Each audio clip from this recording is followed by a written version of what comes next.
The glass shattered against the marble fireplace. Evelyn didn't flinch. She'd learned long ago that emotional outbursts from her husband required no response, only endurance. 7 years. 7 winters in this tomb they called a marriage. And now, standing in the doorway like a ghost draped in widow's silk, was the woman who'd nearly destroyed Adrian Blackthorne before Evelyn ever had the misfortune of becoming his wife. The woman smiled. Adrian went pale. And Evelyn realized in that crystalline moment of recognition that everything she'd survived, every humiliation, every cold dinner, every night spent alone in a bed meant for two, had been preparation for a war she hadn't known was coming. If you want to see how a forgotten duchess becomes the most dangerous woman in England, stay with me until the end. Drop a comment with your city. I want to see how far this story travels. And if you believe a woman can rewrite her own ending, hit that like button. Because what happens next? Nobody saw it coming. The morning Evelyn Carrington became a duchess, it rained. Not the soft, romantic drizzle of novels, but the kind of relentless northern downpour that turned the grounds of Blackthorne Manor into a gray, churning misery. She remembered standing at the altar in a dress that cost more than most families earned in a year, looking into the eyes of a man who'd made it perfectly clear this was a transaction, not a union. Adrian Blackthorne needed a wife of proper breeding to secure his political alliances. Evelyn's father needed Adrian's money to save the Carrington estate from ruin. Love had never been part of the negotiation. "You'll want for nothing," Adrian had told her during their single conversation before the wedding. His voice had been flat, professional. "You'll have your own chambers, your own household staff, a generous allowance. I require only that you fulfill your duties as duchess in public. What happens in private is of no concern." Evelyn had nodded. What else could she do? Her 3 younger sisters needed dowries. Her mother needed medicine. Her father needed to stop drinking himself into an early grave, though that particular need went perpetually unmet. So she'd said yes to a life sentence. 7 years later, she sat in the breakfast room of that same manor, watching rain streak down the windows while her husband read the morning papers in absolute silence. This was their routine. He took breakfast at 8. She took breakfast at 8. They occupied the same room, breathed the same air, existed in parallel lines that never quite touched. "More tea, Your Grace." Mrs. Holloway, the housekeeper, appeared at Evelyn's elbow. "Please." The only sound was the clink of china, the rustle of newsprint, the whisper of rain against glass. Evelyn had learned to find a strange peace in these silences. They were predictable, safe in their own hollow way. Adrian turned a page. His profile could have been carved from marble. Sharp cheekbones, strong jaw, dark hair just beginning to show threads of silver at the temples. He was handsome in the way of statues, admirable, untouchable, cold. Women at society functions still watched him with hungry eyes. Men envied his wealth and influence. Everyone assumed the Duke and Duchess of Blackthorne had a perfectly civilized marriage. No one knew he hadn't touched her in 6 years. Not since the night she'd tried, in a moment of desperate loneliness, to bridge the distance between them. She'd gone to his chambers, wearing a nightgown that had cost a small fortune, her heart hammering with fear and hope in equal measure. He'd looked at her with something worse than anger, pity, maybe, or regret. "This isn't necessary, Evelyn."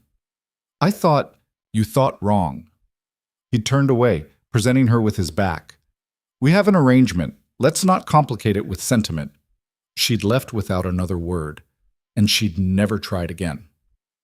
The clock struck 9. Adrian folded his papers with mechanical precision, rose from his chair, and departed without acknowledgement. The door closed behind him with a soft click that somehow felt louder than a slam. Evelyn remained perfectly still, teacup suspended halfway to her lips, until she heard his footsteps fade down the corridor. Then, and only then, did she allow herself to breathe. "Will you be going into the village today, Your Grace?" Mrs. Holloway asked, clearing Adrian's abandoned place setting. "I think not. The rain—" "Begging your pardon, ma'am, but you haven't left the manor in near a fortnight." Evelyn smiled. Mrs. Holloway had been her one true ally in this house, the only member of staff who treated her like a person rather than an expensive piece of furniture. "Are you saying I'm becoming a hermit?" "I'm saying you're too young to live like a widow, Your Grace, and too clever to waste away in this drafty pile of stones." "Careful, Mrs. Holloway. Someone might think you don't appreciate the architectural grandeur of Blackthorn Manor. The older woman snorted. I've been polishing the architectural grandeur for 30 years. I'm allowed to call it what it is. She paused, studying Evelyn with shrewd eyes. You deserve better than this, my lady. I have everything a woman could want. Everything except what matters. Before Evelyn could respond, rapid footsteps echoed in the hallway, unusual in a household that prized quiet efficiency. The door burst open. James, one of the younger footmen, stood in the doorway, slightly out of breath. Your Grace, forgive the intrusion, but His Grace requests your presence in the library immediately. Evelyn's stomach tightened. In 7 years of marriage, Adrian had never requested her presence anywhere immediately. Did he say why? No, ma'am. But James hesitated, clearly debating whether to speak further. There's a lady with him. Arrived unannounced about a quarter hour ago. Caused quite a stir below stairs. Mrs. Holloway and Evelyn exchanged glances. Thank you, James. Evelyn rose, smoothing her morning dress with hands that had learned not to tremble. I'll go at once. The walk to the library felt longer than it should have. Evelyn's mind raced through possibilities. Adrian's mother? No, the Dowager Duchess never arrived unannounced. She considered spontaneity vulgar. One of his sisters? Both lived abroad. A business associate? But why would Adrian request his wife's presence for business? She reached the library doors, those massive oak barriers that had always felt like the entrance to a throne room. Raised her hand to knock. Hesitated. From inside she heard voices. Adrian's, tight with an emotion she couldn't identify. And another, female, cultured, carrying the kind of confidence that came from knowing you had power. Can't simply appear after all this time and expect what, Adrian? Courtesy? We were engaged. Or have you forgotten? Evelyn's hand froze an inch from the wood. Engaged. The word dropped into her consciousness like a stone into still water, sending ripples of understanding outward. Because there was only one woman Adrian had been engaged to before their marriage. Only one woman whose name was never spoken in Blackthorn Manor, whose existence was treated like a ghost story, whispered about by servants, referenced obliquely in society gossip, but never, ever mentioned directly. Vivian Ashford, the woman who'd jilted Adrian Blackthorn 3 months before their wedding, running off with a wealthy merchant twice her age. The scandal had rocked high society. The humiliation had nearly broken Adrian's political ambitions. And according to the rumors Evelyn had pieced together over the years, the betrayal had broken something in Adrian himself, had turned a passionate, ambitious young man into the cold, distant stranger she'd married. Evelyn had never been jealous of Vivian Ashford. How could you be jealous of a ghost? But standing outside that door, hearing that voice, she felt something sharper than jealousy. Recognition, perhaps. Of danger. She knocked. The voices stopped. Footsteps approached. The door swung open, and there was Adrian, looking more unsettled than she'd ever seen him. His collar was loosened slightly. His hair looked like he'd run his hands through it. His eyes were the eyes of a man seeing his past and present collide, and having no idea how to manage the wreckage. Evelyn? Her name sounded strange in his mouth. He so rarely used it. Come in. There's someone you should meet. She stepped past him into the library, that cathedral of books and dark wood and leather furniture that smelled of tobacco and old paper and masculine privilege. And there, standing by the window with light streaming around her like she'd staged the entire scene, was Vivian Ashford. No, not Ashford anymore. Lady Pembroke, the woman said, extending a gloved hand with a smile that didn't reach her eyes. Though I suppose we should dispense with formalities, shouldn't we? After all, you married the man I was meant to wed. That creates a rather unique bond between women. Evelyn took the offered hand. Vivian's grip was firm, calculated. Everything about her was calculated. The tilt of her head, the placement of her feet, the strategic vulnerability in her expression that masked something much harder underneath. She was beautiful. Objectively, undeniably beautiful. Dark auburn hair, green eyes, porcelain skin that suggested she'd spent the last several years being very well cared for. Her widow's weeds were expensive, expertly tailored to suggest grief while highlighting her figure. The whole presentation screamed money, breeding, and dangerous intelligence. Lady Pembroke. Evelyn replied, keeping her voice level. My condolences on your loss. I understand Lord Pembroke passed quite recently, 6 months ago. Vivian's smile sharpened. A riding accident. Terrible, really. One moment he was perfectly healthy, and the next, she made a graceful gesture, indicating the tragic randomness of fate. But life continues, doesn't it? We must carry on. Indeed we must. The two women studied each other.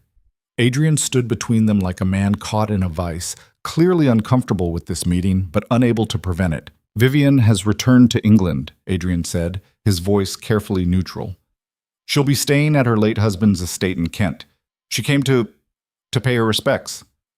How thoughtful, Evelyn said, and to reconnect with old friends, of course. Vivian moved away from the window, her skirts whispering against the floor. I've been abroad for so long. 7 years. Can you imagine? I've missed so much. Society has changed. People have changed. Her gaze flickered to Adrian. Some things, however, remain exactly as I remember them. The subtext was a knife between the ribs. You must find it quite different being back, Evelyn said. England, I mean, after so much time away. Different, yes, but also wonderfully familiar. Vivian's smile was all teeth now. Some connections run deeper than time or distance, don't you find? Some bonds can't be severed simply because circumstances change. Adrian cleared his throat. Vivian was just leaving, actually. I was about to call for her carriage. Oh, must you rush me off so quickly? Vivian placed a hand on Adrian's arm, a casual touch, familiar, proprietary. We've barely had time to catch up, and I'm sure the Duchess doesn't mind a bit of company. Do you, Your Grace? Every instinct Evelyn possessed screamed danger. This woman was a predator. She'd walked into Blackthorn Manor like she still owned a piece of it. Like she still owned a piece of Adrian. And perhaps she did. But Evelyn had not survived 7 years in this household by showing weakness. She'd learned to read people, to manage social warfare, to present exactly the face required for any given situation. So she smiled, warm, welcoming, utterly untroubled. Of course not. In fact, you must stay for luncheon. We have so little excitement here in the country. A visitor is always welcome. She watched Adrian's jaw tighten, watched Vivian's eyes gleam with something that might have been respect or might have been triumph. How gracious, Vivian said. I accept. The next 3 hours were exquisite torture. They took luncheon in the smaller dining room, the one reserved for family rather than formal entertaining. Vivian commanded the conversation with the ease of someone accustomed to being the most interesting person in any room. She told stories of her travels, Paris, Venice, the Greek islands. She spoke of Lord Pembroke with exactly the right mixture of affection and sorrow. She complimented Evelyn's dress, the manor's decor, the excellence of the cook. And through it all, she watched Adrian. Not obviously. Vivian was far too clever for obvious. But Evelyn noticed the glances, the subtle shifts in body language, the way Vivian's voice changed texture when she addressed Adrian directly, the way she referenced shared memories with practiced casualness. Do you remember that summer at your family's estate in Scotland? She asked at one point, laughing behind her wine glass. When we got caught in that storm and had to take shelter in the old gamekeeper's cottage? Adrian's fork paused halfway to his mouth. That was a long time ago. But such a vivid memory. I can still smell the peat smoke from the fire you built. She turned to Evelyn with a conspiratorial smile. Your husband was quite the hero that day. I was certain we'd freeze to death, but Adrian kept us perfectly warm. Us. Not me. Us. How fortunate, Evelyn said. We were young, Adrian said, his voice tight. Reckless. We were alive. Vivian's eyes held his for a moment too long. Sometimes I miss that feeling. Don't you? The silence that followed felt like a held breath. The weather has improved, Evelyn observed, glancing toward the windows where weak sunlight now fought through the clouds. Perhaps we should take a turn in the gardens, Lady Pembroke. I'd be happy to show you the rose maze. It's quite spectacular this time of year. What a lovely idea. Vivian rose gracefully. Adrian, will you join us? I have correspondence to attend to, he said, perhaps too quickly. Evelyn can show you the grounds. Of course. Vivian's smile suggested she'd expected exactly this response. How dedicated you are to your duties. Some things truly never change. The gardens were Evelyn's domain, the one part of Blackthorn Manor where she'd been allowed to exercise control. She'd spent years working with the head gardener, transforming the grounds from merely acceptable to genuinely beautiful.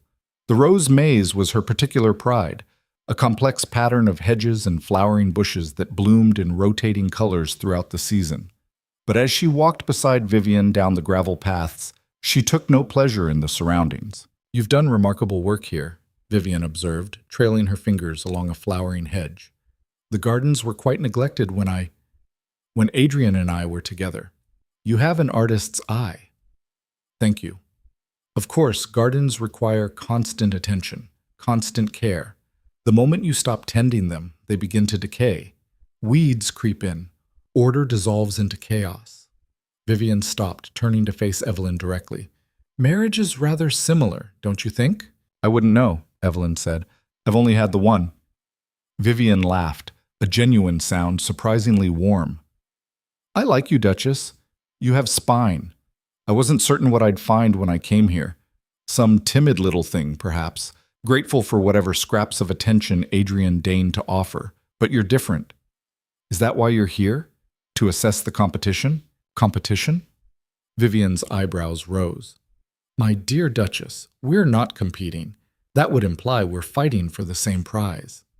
"And we're not?" "You have a title. You have security. You have the respect of society and the protection of one of England's most powerful men." Vivian moved closer, her voice dropping to something almost gentle. "But you don't have his heart, do you?"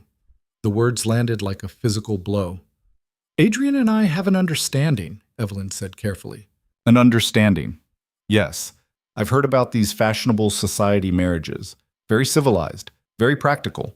Both parties maintain separate lives, separate interests, separate beds. Everyone pretends to be terribly modern and sophisticated." Vivian's smile was sharp as broken glass. "But late at night, when you're alone in your perfectly appointed chambers, don't you wonder what it would be like if he actually loved you?" Evelyn's hands clenched at her sides, hidden in the folds of her skirt. "I wonder many things, Lady Pembroke. What I don't wonder is why you're really here." "Don't you? You left him. You chose another man, another life. You made that decision 7 years ago.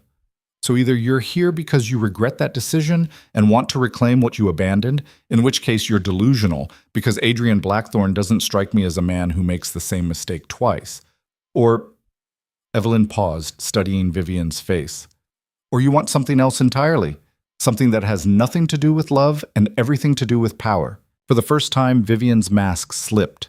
Just for a moment, but long enough for Evelyn to see the calculation underneath, the cold ambition that drove this woman. "Perhaps I simply missed an old friend," Vivian said lightly. "Perhaps. But I don't think so." They stood in the center of the maze, surrounded by roses in full bloom, beauty concealing thorns. Two women, both trapped in different ways by the same man's past. The air smelled like flowers and rain, and something darker underneath, the scent of approaching conflict. "You seem like a sensible woman," Vivian said finally. "So let me be honest with you. I made a mistake 7 years ago. I was young, foolish, seduced by wealth and position without understanding what truly mattered. I've had 7 years to reflect on that mistake. 7 years of, let's call it perspective. And now you want to correct your error. Now, I want to explore whether that correction is possible." Vivian's gaze was steady, unflinching. "Adrian and I had something real once, something passionate and true. I threw it away, and I've regretted that decision every day since. Can you honestly tell me you'd deny 2 people a chance at genuine happiness simply to preserve a marriage that exists only on paper?" "I can honestly tell you," Evelyn said quietly, "that you have no idea what my marriage is or isn't. You see what you want to see, a cold arrangement, a loveless transaction. Perhaps that's even partially true. But it's mine. And I don't surrender what's mine simply because someone else has decided they want it." Vivian studied her for a long moment. Then she smiled, genuinely this time, with what might have been respect. "You're stronger than I anticipated." "You're not the first person to underestimate me, Lady Pembroke, though most have the grace to seem surprised when they discover their error." "Noted." Vivian turned, surveying the maze around them.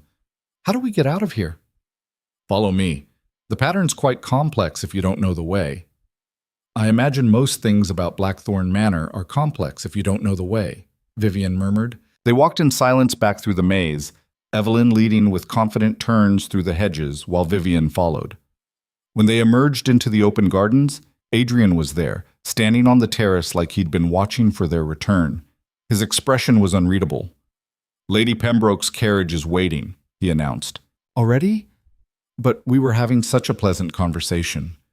Vivian moved toward the terrace, her movements liquid and graceful.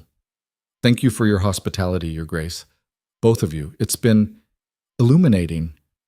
"Will you be in Kent long?" Evelyn asked. "Oh, I think quite a while.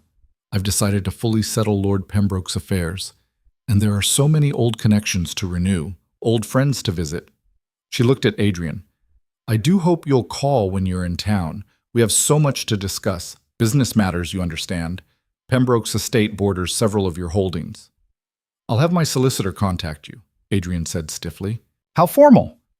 Vivian descended the terrace steps, paused, turned back. "It was lovely to meet you, Duchess. I suspect we'll be seeing much more of each other. After all, society is so very small, isn't it? One can't help but encounter the same people again and again, no matter how much distance one tries to maintain." She departed in a whisper of silk and subtle threat. Adrian and Evelyn stood together on the terrace, watching the carriage disappear down the long drive. The afternoon sun broke through the clouds, casting everything in sharp relief. The gardens, the gravel, the massive stone face of Blackthorn Manor. "I didn't know she was coming," Adrian said finally. "I believe you. I didn't invite her. I believe that too." He turned to look at her, really look at her, perhaps for the first time in months. "She won't be a problem." "Won't she?" She's part of my past. Ancient history. Ancient history that just appeared in your library and spent 3 hours reminding you of everything you shared together." Adrian's jaw tightened. "What happened between Vivian and me ended 7 years ago, before I met you, before our marriage. And yet she's here now. Why?" "I don't know." "Yes, you do." Evelyn faced him fully. "She wants you back, Adrian. Or at minimum, she wants something from you. Money, perhaps. Position. Access to your influence. Whatever her reasons, she didn't travel all the way to Blackthorn Manor simply to pay social calls. Then I'll make clear her interest is unwelcome. Will you?" The question came out sharper than intended. "Because from where I stood, you seemed quite happy to reminisce about Scottish summers and gamekeepers' cottages and whatever else you two shared in your youth. I was being polite. You were being haunted." The words hung between them like smoke. Adrian's expression shifted. Anger, maybe, or something worse. Guilt. "What exactly are you suggesting, Evelyn?" "I'm suggesting nothing. I'm stating a fact. That woman walked into our home and claimed a piece of you I didn't even know existed. A piece you've never shown me. Not once in 7 years. Because you and I agreed." "We agreed to nothing!" The words burst out before she could stop them. 7 years of silence, 7 years of careful control, and suddenly it was all spilling over. "You dictated terms. I accepted them because I had no choice. My family needed your money, you needed a wife of proper breeding, and so we made a transaction. Fine. I understood that. I've never complained, never made demands, never expected anything beyond what we agreed to. But don't stand there and pretend this marriage is somehow my fault. Don't act like I'm the one who made it cold." Adrian stared at her like she'd suddenly started speaking a foreign language. "Evelyn, she still has power over you. I saw it in your face when she walked into that library. I heard it in your voice when you spoke to her. Whatever happened 7 years ago, whatever she did to you, it's not finished. And now she's back, and I am standing in the way of something you both seem to think you're owed." "That's not true, isn't it?" Evelyn felt something breaking inside her chest. Some careful barrier she'd built to survive. "Tell me honestly, Adrian, if you could go back, if you could choose again, would you still choose me, or would you choose her?" The silence that followed was answer enough. Evelyn turned away, blinking against the sudden sting in her eyes. She would not cry. Not here, not in front of him. "I see," she said quietly. "Evelyn, wait. I have correspondence to attend to. If you'll excuse me." She walked away with her spine straight and her head high, every inch the Duchess she'd trained herself to be. She didn't run. She didn't look back. She simply removed herself from his presence with dignity and grace, and 7 years of practice at pretending her heart wasn't shattering. Behind her, Adrian stood alone on the terrace, watching her go. Inside the manor, Evelyn maintained her composure through the entrance hall, up the grand staircase, down the corridor to her private chambers. Only when she'd closed and locked the door did she allow herself to breathe, to feel. Her chambers were beautiful. She'd decorated them herself, soft blues and silvers, comfortable furniture, books lining the walls, a writing desk positioned to catch the afternoon light.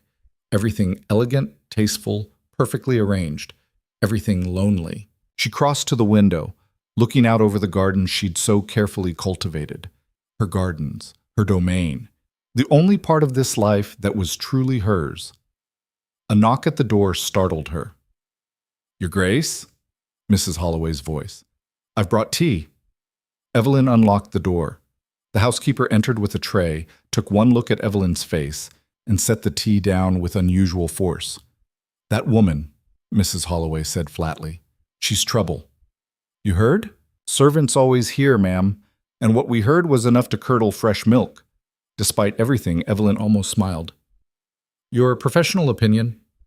"Lady Pembroke is a viper in expensive clothing, and His Grace is a fool if he can't see it." "He loved her once."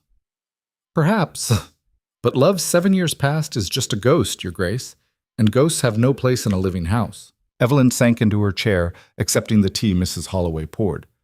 "What if I'm the ghost, Mrs. Holloway? What if I've been haunting this marriage all along and she's the one who's real?" "Don't you dare!" The older woman's voice turned fierce. "Don't you dare diminish yourself for that man. You've been more Duchess in 7 years than most women achieve in a lifetime. You've managed this household, navigated society, represented the Blackthorn name with grace and intelligence. You've asked for nothing, complained about nothing, and endured more loneliness than any young woman should have to bear. And now, because some scheming widow decides to reappear, you question your own worth? He still loves her. Maybe. Or maybe he loves the memory of who he used to be when he was with her. Young, hopeful, foolish enough to believe passion conquers all." Mrs. Holloway set down the teapot with a decisive clink. "But passion burns out, Your Grace. It always does. What remains is what you and His Grace have built. Partnership, respect, shared responsibility. That's the foundation of a real marriage. We don't have partnership. We have parallel lines that never touch." "Then make them touch." Mrs. Holloway leaned forward. "That woman wants to reclaim what she abandoned. Don't let her.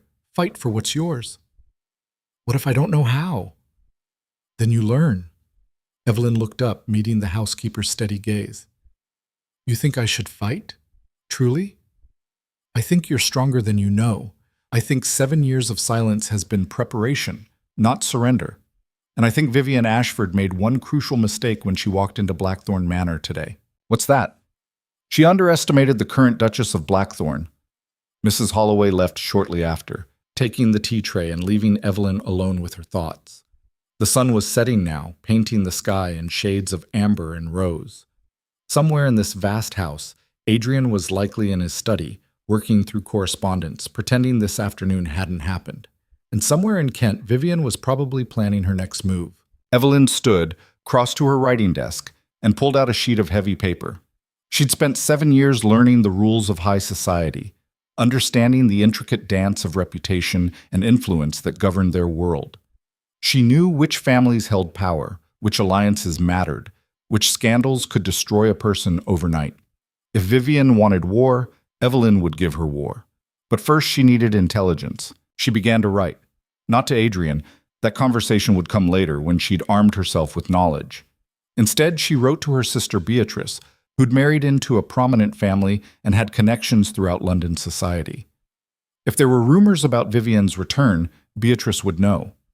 If there were whispers about Lord Pembroke's death, Beatrice would have heard them. The letter complete, Evelyn sealed it and rang for a servant. Then she sat in the gathering darkness of her chambers and made herself a promise. She would not be set aside. She would not be replaced by a memory or a ghost or a woman who'd had her chance and thrown it away.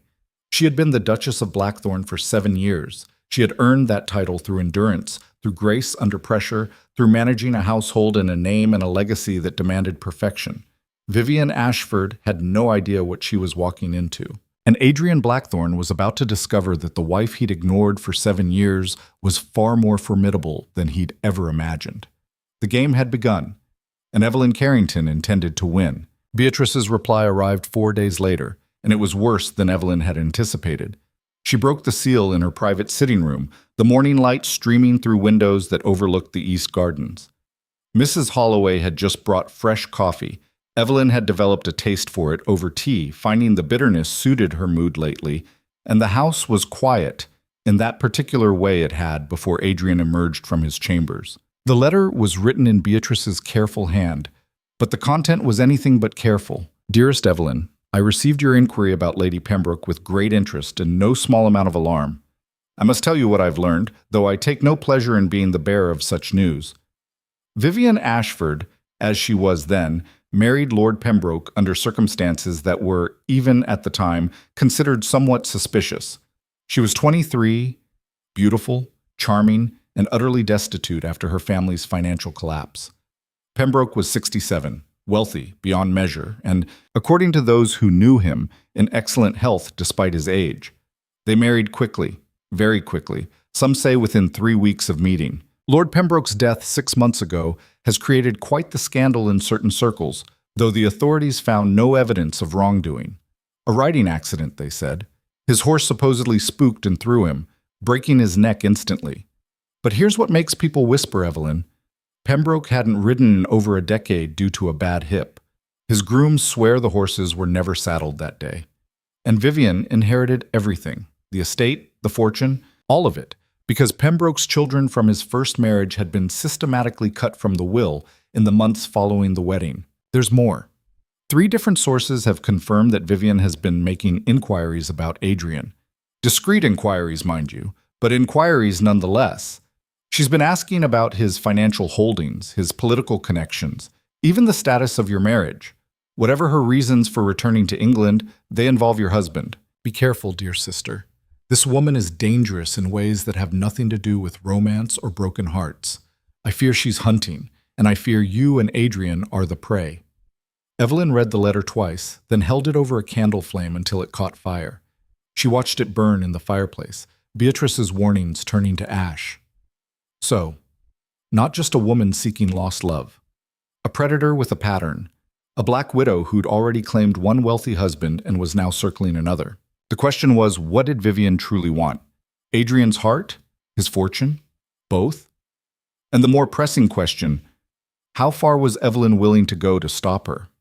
A knock interrupted her thoughts. Not Mrs. Holloway's familiar tap, but something more hesitant. Come. The door opened to reveal Adrian, still in his morning clothes, looking uncomfortable in a way she'd rarely seen. In 7 years of marriage, he could count on one hand the number of times he'd sought her out in her private chambers. I hope I'm not disturbing you, he said. Not at all. Please, sit.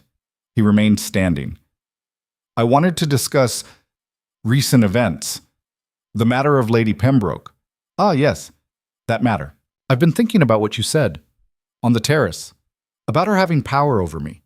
He moved to the window, presenting his profile. That classic masculine evasion of direct confrontation. You were right. Partially, at least. Evelyn waited. She'd learned patience was often more effective than questions. When Vivian left me 7 years ago, Adrian continued, it wasn't just heartbreak. It was humiliation. Public humiliation. The entire ton watched Adrian Blackthorne get jilted 3 months before his wedding. They whispered about what I'd done wrong, what failures of mine had driven her away. My political rivals used it as ammunition. My allies distanced themselves. For months, I was a laughingstock. I never knew the full extent. I never wanted you to know. He turned to face her. That's why I married you, Evelyn. Not just because my mother arranged it, not just because your family needed money and mine needed respectability, but because you were safe. You didn't demand passion or romance or any of the things that had destroyed me before. You asked for nothing except what I was willing to give. The honesty was unexpected, and it hurt more than any lie could have. And now she's back. Evelyn said quietly, and all those old wounds are reopening. Yes. He ran a hand through his hair, that rare gesture of genuine frustration. But that doesn't mean I want her back. It means I need to confront what happened. Finally put it to rest. And how do you propose to do that? By being honest with her, by making it clear that whatever we had is finished, that I've moved on. Have you? The question hung between them like smoke. I have a wife, Adrian said. I have responsibilities. I have a life that doesn't include Vivian Ashford, no matter what name she's using now. It wasn't an answer, not really, but it was something. She's not going to accept that gracefully, Evelyn said. Women like Vivian don't surrender easily.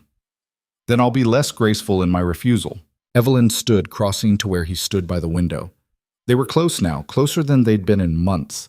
She could smell his cologne, that expensive scent of sandalwood, and something darker. There's something you should know, she said, about Lord Pembroke's death. She told him what Beatrice had written, watched his expression shift from skepticism to concern to something harder. You think she killed him, Adrian said flatly. I think the circumstances are suspicious. I think she married a wealthy old man who conveniently died and left her everything. And I think she's now showing interest in another wealthy man, you, while making inquiries into your finances and your marriage. That's speculation. Is it? Adrian, look at the pattern. She doesn't love you. She might have once when you were young and foolish together. But this isn't about love. It's about power, money, security. Whatever she gained from Pembroke's estate, it's apparently not enough. Adrian's jaw tightened. You're suggesting she's some kind of, what, criminal mastermind? A fortune hunter who murders her husbands? I'm suggesting she's dangerous, and I'm suggesting you're vulnerable in ways you don't want to acknowledge. I can handle Vivian. Can you? Evelyn stepped closer. Because from where I stand, you can't even look at her without becoming the young man she left behind. She walks into a room and 7 years of carefully constructed defenses crumble. That's not handling her, Adrian. That's being handled. His eyes flashed. And what would you have me do? Bar her from the house? Refuse to speak to her? That would only create more scandal, more whispers. Society would assume I'm still wounded, still affected by her presence. Society already assumes that. Then I'll prove them wrong. He moved away, putting distance between them. I'll be civil, courteous, and completely unmoved. I'll show everyone, Vivian included, that she has no power over me anymore. And if that's exactly what she wants, what if being civil and courteous is precisely how she gains access to your life, your household, your fortune? Then what's your alternative? We can't simply ignore her. We can't bar her from society. She's a titled widow with significant connections. She has every right to move in our circles. Evelyn felt something shift inside her, a decision crystallizing, sharp and clear. Then we don't ignore her. We don't bar her. We bring her close. What? We invite her in. Make her welcome. Offer her the one thing she won't expect. Friendship. My friendship, specifically. Adrian stared at her like she'd suggested burning down the manor. You want to befriend Vivian. I want to control the situation. Right now, she has all the power because she's unpredictable, operating from the shadows, making strategic appearances and inquiries. But if we bring her into our circle, into our household, we can watch her, learn her true intentions. And if necessary, Evelyn paused, choosing her words carefully. We can protect ourselves from whatever she's planning. That's madness. Is it? Or is it the only way to turn this situation to our advantage? Evelyn felt energy building in her chest, the thrill of finally taking action after 7 years of passivity. Think about it, Adrian. She expects you to push her away. She expects me to be threatened, jealous, weak. What if we give her the opposite? What if I extend the hand of friendship? Invite her to social functions, ask her advice on society matters, treat her like a trusted confidant. To what end? To gain her trust, to make her comfortable enough that she reveals her true motives, and to ensure that whatever game she's playing, we're the ones controlling the board. Adrian studied her with an expression she couldn't read. Surprise, maybe, or respect, or possibly both. When did you become so calculating? He asked. I've always been calculating, Adrian. You just never bothered to notice. The words came out sharper than intended, but she didn't take them back. They were true. She'd spent 7 years managing a household, navigating society, making strategic decisions about everything from dinner parties to charitable contributions. She'd simply done it all so smoothly that it looked effortless. "This could backfire spectacularly," Adrian said. "Everything could backfire. Doing nothing could backfire. At least this way, we're acting instead of reacting." He was quiet for a long moment, considering. Finally, "If we do this, if we invite her closer, you need to understand something. I won't pretend to have feelings I don't possess. Not for her, and not—" He hesitated. "Not for you." The honesty shouldn't have stung, but it did. "I'm not asking you to pretend," Evelyn said. "I'm asking you to trust me, to let me handle this situation in the way I think best. Can you do that?" Another pause. Then, slowly, Adrian nodded. "Yes, I can do that." "Good. Then I'll begin immediately." She spent the rest of the day planning, not frantically, not desperately, but with the careful precision of someone arranging a complex dinner party or planning a military campaign. By evening, she'd drafted a letter to Vivian, warm, friendly, extending an invitation to a small gathering at Blackthorn Manor the following week. "Dear Lady Pembroke, I found our recent meeting so delightful that I must insist you return to Blackthorn Manor for a proper visit. I'm hosting a small gathering, nothing formal, just a few friends and acquaintances from the surrounding estates. It would mean so much to have you join us. After all, you and Adrian share such history, and I feel we got off on rather the wrong foot. I do hope you'll accept. Yours in friendship, Evelyn Blackthorn." She sealed it before she could second-guess the decision, then rang for a servant to have it dispatched immediately. Mrs. Holloway appeared shortly after with dinner on a tray. Evelyn had taken to eating in her rooms more often lately. "I heard His Grace was here this morning," the housekeeper said, setting down the tray with careful precision. "News travels fast. Always has in this house, ma'am." Mrs. Holloway poured wine with steady hands. "Are you going to tell me what you're planning? What makes you think I'm planning anything? You have that look. Same look you had when you redesigned the rose garden, or when you reorganized the entire household staff schedule, or when you convinced the vicar's wife to chair the charity committee even though she'd sworn she wouldn't." Mrs. Holloway fixed her with a knowing stare. "You're scheming, Your Grace, and while I generally approve of your schemes, this one involves a woman who might be a murderer. Might be is not the same as is. Might be is close enough to warrant caution." Evelyn picked up her wineglass, studying the deep red liquid. "I've spent 7 years being cautious, Mrs. Holloway. 7 years of careful behavior and measured responses, and never, ever making waves. And what has it gotten me? A husband who doesn't see me. A marriage that exists only on paper. A life of comfortable isolation." "So you're going to risk everything on a dangerous gamble?" "I'm going to fight for what's mine. There's a difference." Mrs. Holloway was quiet for a moment. Then she smiled, a rare, genuine smile that transformed her usually stern features. "You remind me of someone, ma'am." "Who?" "Yourself, the woman you were before you learned to hide." The housekeeper moved toward the door, paused with her hand on the handle. "Be careful. But more importantly, be bold. That woman needs to learn she's not the only one who knows how to play games." After she left, Evelyn ate her dinner alone, watching the sun set over the gardens she'd created from neglect and wilderness. Somewhere in Kent, Vivian was probably reading her invitation right now, probably smiling that sharp, calculating smile. Let her smile. Let her think she was winning.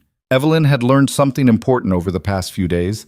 She was tired of being a ghost in her own life, tired of silence and patience and careful invisibility, tired of waiting for scraps of attention from a man who saw her as nothing more than a convenient arrangement. If Vivian wanted Adrian, she'd have to go through Evelyn to get him.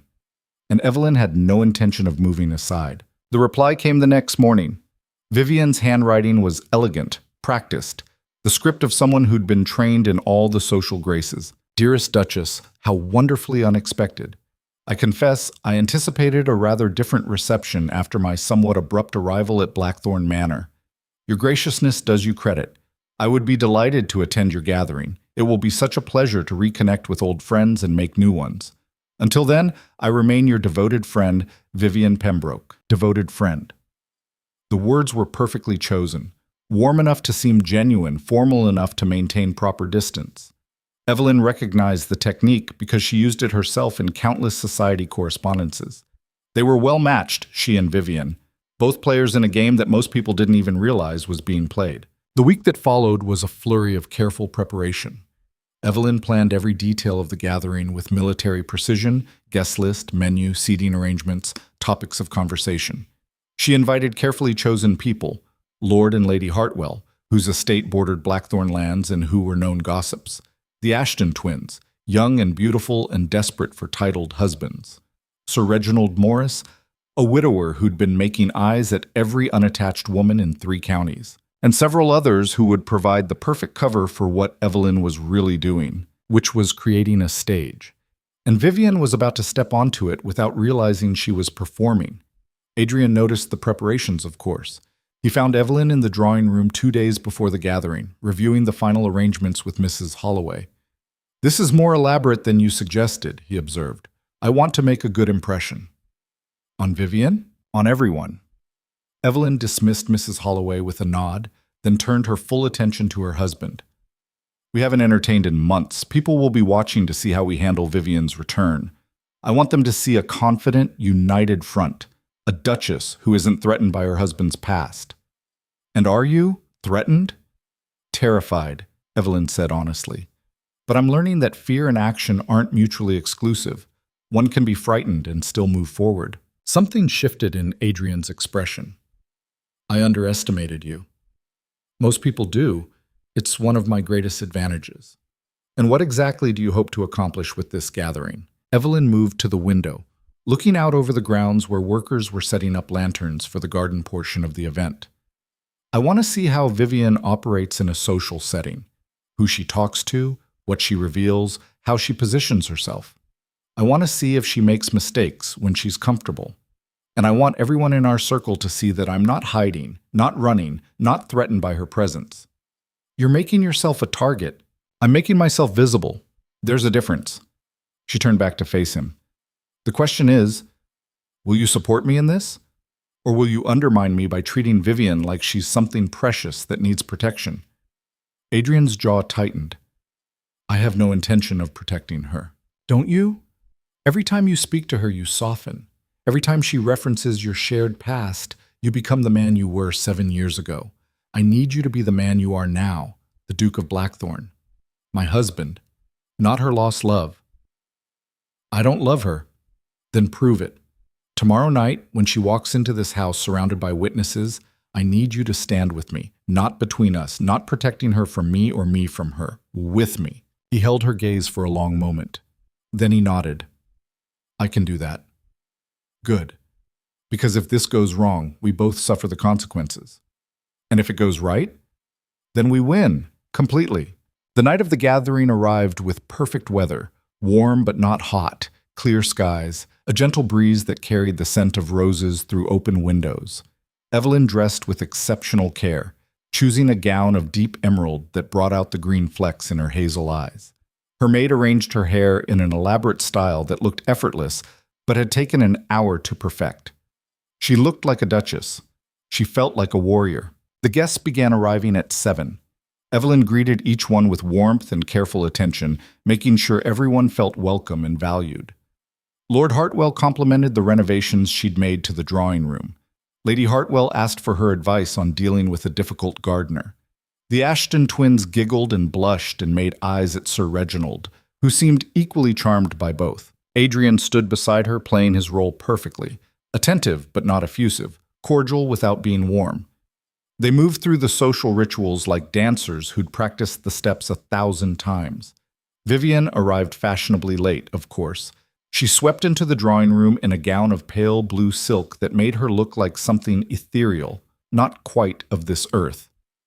Every eye turned toward her. Conversations paused mid-sentence. "Lady Pembroke," Evelyn said, moving forward with a smile that felt painted on her face. "How wonderful you could join us." "Duchess, you look absolutely radiant." Vivian took Evelyn's hands, squeezed them with what seemed like genuine warmth. "Thank you so much for including me." "Of course. Come, let me introduce you to everyone." Evelyn guided Vivian through the room, making introductions with careful precision. She watched how Vivian interacted with each guest, Charming with Lord Hartwell, sympathetic with Lady Hartwell, flirtatious but not too forward with Sir Reginald, sweetly condescending with the Ashton twins. And with Adrian, when their paths inevitably crossed, Vivienne was perfect. She greeted him with just the right amount of warmth, referenced their shared past with nostalgic fondness, but no impropriety, complimented Evelyn generously, played the role of the gracious widow who harbored no ill will toward anyone. It was a masterful performance. They moved to the dining room for dinner. Evelyn had arranged the seating with surgical precision, Vivienne between Sir Reginald and Lord Hartwell, far enough from Adrian to prevent intimate conversation, but close enough that everyone could observe their interactions. The meal proceeded smoothly. Conversation flowed from politics to society, gossip to the upcoming season in London. Vivienne contributed just enough to seem engaged without dominating. She laughed at jokes, asked thoughtful questions, and generally made herself utterly charming. Too charming. Too perfect. Evelyn watched her carefully, looking for cracks in the facade. And there, when Lady Hartwell mentioned Lord Pembroke's tragic death, Vivienne's smile faltered for just a fraction of a second. Her hand tightened on her wine glass. Then the moment passed, and she was composed again, murmuring appropriate condolences and gracefully changing the subject. But Evelyn had seen it. That flash of something underneath the polish. Anger, maybe, or fear. After dinner, they retired to the gardens where lanterns cast everything in warm golden light. Musicians played soft chamber music. Servants circulated with champagne and delicate pastries. It was beautiful, romantic, the perfect setting for secrets to spill. Evelyn found herself momentarily alone with Vivienne near the rose maze. The other guests were scattered across the lawn, their laughter and conversation a distant murmur. "You've created something lovely here," Vivienne said, gesturing to the gardens. "This is all your work, I understand." It gave me something to focus on, these early years of marriage. "Lonely years, you mean?" The directness caught Evelyn off guard. "I wouldn't— Please, we're alone. We can drop the pretense." Vivienne turned to face her fully. "I know what kind of marriage you have with Adrian. Everyone knows. The cold Duke and his invisible Duchess. It's practically a society joke." Evelyn felt heat rise in her chest. Anger, humiliation, both. "Is that what you came here to say?" "I came here to tell you the truth, woman to woman, without games." Vivienne's voice lowered. "I made a mistake 7 years ago. I chose security over love, and I've regretted it every day since. Pembroke gave me wealth, position, everything I thought I wanted. But he didn't give me what Adrian could have given me, passion, connection, a real partnership. Adrian and I have a partnership. Do you? Or do you have an arrangement that benefits you both while leaving you both fundamentally alone?" The words hit like physical blows because they were true. Every single one of them. "Why are you telling me this?" Evelyn asked. "Because I don't want to be your enemy. I don't want to destroy your life or steal your husband or any of the dramatic nonsense people probably assume I'm planning." Vivienne stepped closer. "I want to offer you a choice, a way out." "Out of what?" "Your marriage. Adrian doesn't love you. You know it. I know it. Everyone knows it. But divorce is messy, scandalous, destructive to both parties. What if there was another way?" Evelyn's heart was pounding now. "What are you suggesting?" "A civilized arrangement. You remain Duchess. Keep the title, the position, the security. Adrian and I reconnect. Discreetly, of course. No one need know. You'd have your freedom, your independence. He'd have what he truly wants. Everyone wins." The proposition hung in the air between them like poison. And in that moment, Evelyn understood exactly what Vivienne was. Not a romantic seeking lost love. Not even a fortune hunter looking for her next mark. Something worse. A woman who saw people as chess pieces. Who moved through the world taking what she wanted and leaving destruction in her wake. "That's a very generous offer," Evelyn said carefully. "I think so." "Just one question. What happened to Lord Pembroke?" Vivienne's expression didn't change. Not a flicker. But something in her eyes went very, very cold. "He died, tragically, in a riding accident. A man who hadn't ridden in a decade, whose horses were never saddled that day, who conveniently left you everything in a will that had been recently changed." "Careful, Duchess. Accusations like that could be considered slander. Only if they're untrue." Evelyn smiled. I'm not interested in your offer, Lady Pembroke. I'm not interested in giving up my marriage, or my husband, or any part of the life I've built. But thank you for clarifying your intentions. It makes what happens next so much simpler. And what happens next? You leave Blackthorn Manor. You leave my husband alone. You return to Kent and stay there. Or, Evelyn leaned in close enough that no one else could possibly hear. Or I make sure every suspicion about Pembroke's death becomes a full investigation. I have connections too, Vivian, powerful ones, and I will use every single one of them to destroy you if you don't walk away right now. Vivian stared at her. Then, slowly, she began to laugh.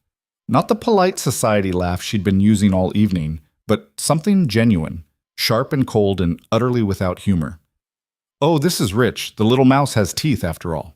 The mouse has claws, and you've just put yourself in striking range. You think you can threaten me? You think I'm afraid of some duchess with delusions of power? Vivian's smile was all edges now. I've survived things that would break you, Evelyn. I've done things you can't imagine, and I always get what I want. Not this time. We'll see. Vivian glanced back toward the manor, where Adrian stood talking with Lord Hartwell. Because here's what you don't understand. I don't need his love. I don't even need his cooperation. I just need access. And you've already given me that by inviting me into your home, into your life. Before Evelyn could respond, Vivian walked away, rejoining the party with a bright smile and perfect composure. Evelyn stood alone in the garden, her hands shaking, her heart racing. She thought she was setting a trap, but she just realized she might have walked into one instead. The invitation arrived 3 days later, delivered on cream-colored paper with gilt edges that caught the morning light. Evelyn held it between her fingers, reading the elegant script with a sinking feeling in her chest. Lord and Lady Harrington request the pleasure of your company at a masquerade ball to be held at Harrington House on the evening of October 18th. Masks required. Dancing at 9 o'clock. A masquerade, she murmured. Mrs. Holloway, overseeing the breakfast setup, glanced at the invitation. The Harringtons throw the grandest parties in the county. You haven't attended in years. Adrian always finds an excuse. Evelyn set the invitation beside her plate. He despises masked balls, says they're frivolous. Will you go this time? Before Evelyn could answer, Adrian entered the breakfast room. He moved to his usual chair without acknowledging her presence, their routine restored as if their confrontation on the terrace had never happened. 3 days of careful silence, 3 days of avoiding each other in their own home. Evelyn had spent those days gathering information. Beatrice's response had arrived yesterday, and the contents had been enlightening. Disturbing, actually. She watched Adrian unfold his newspaper, watched him take his first sip of coffee, watched him exist in his carefully constructed world where uncomfortable truths could be ignored indefinitely. Then she spoke. We've been invited to the Harrington masquerade. His newspaper crinkled slightly. You know I don't attend masked balls. I know. But I think we should make an exception this year. Now he looked up. Why? Because Lady Pembroke will be there. The temperature in the room dropped 10 degrees. How do you know that? Adrian's voice was carefully neutral. Because I asked. My sister tells me Vivian has been quite the sensation in London these past 2 weeks. Making the rounds, attending every significant social event, charming absolutely everyone. The grieving widow who's decided to re-enter society. Tragic, elegant, mysterious. Evelyn paused. And apparently very interested in reconnecting with old friends, particularly those with the surname Blackthorn. Adrian set down his coffee cup with excessive care. Evelyn, she's been asking about you. Did you know that? Subtle questions, of course, nothing too obvious, just gentle inquiries about your business ventures, your political connections, your marriage. Evelyn picked up the invitation, turning it over in her hands. People are talking, Adrian. They're remembering the scandal from 7 years ago. They're wondering if history might repeat itself. Let them wonder. Society gossip means nothing. Society gossip means everything, and you know it. Your political ambitions, your business alliances, your reputation, they all depend on maintaining a certain image. The image of a stable, respectable marriage. Our marriage is stable. Our marriage is a fiction we maintain for public consumption. But if Vivian continues her campaign, if she pushes hard enough, that fiction will collapse. And when it does, you'll lose more than just your wife. You'll lose credibility, political support, and the respect of every person who matters in your world. Adrian stood abruptly. What exactly are you suggesting? I'm suggesting we attend the masquerade together. We present a united front. We make it clear to Vivian and everyone else that the Duke and Duchess of Blackthorn are perfectly content in their marriage. Evelyn met his gaze steadily. Unless, of course, you'd prefer to let her win by default. The silence stretched between them, taut as a wire. Fine, Adrian said finally. We'll go, together. How romantic. Don't mistake strategy for sentiment, Evelyn. This is damage control, nothing more. Of course, what else would it be? He left without another word, and Evelyn sat alone with her cold breakfast and her small victory. It wasn't much, one ball, one evening of pretending, but it was a start. She had 2 weeks to prepare. The dressmaker arrived from London 4 days before the ball, carrying samples of fabric that shimmered like liquid moonlight. Evelyn had requested something specific, a gown that would command attention without appearing to try. Power wrapped in elegance, strength disguised as beauty. The silver silk, I think, she told Madame Rousseau, a French émigré who dressed half the nobility in England. With the deep blue embroidery here and here, daring your grace, most ladies choose softer colors for masquerades. I'm not most ladies, Madame Rousseau smiled. No, I can see that you are not. The fitting took hours. Evelyn stood on a raised platform while Madame Rousseau and her assistants pinned and tucked and adjusted, transforming fabric into armor. Because that's what this was. Armor for a battlefield, where the weapons were words and glances and carefully calculated social strikes. You're planning something, Mrs. Holloway observed, watching from a chair by the window. I'm planning to attend a ball. You're planning to make a statement.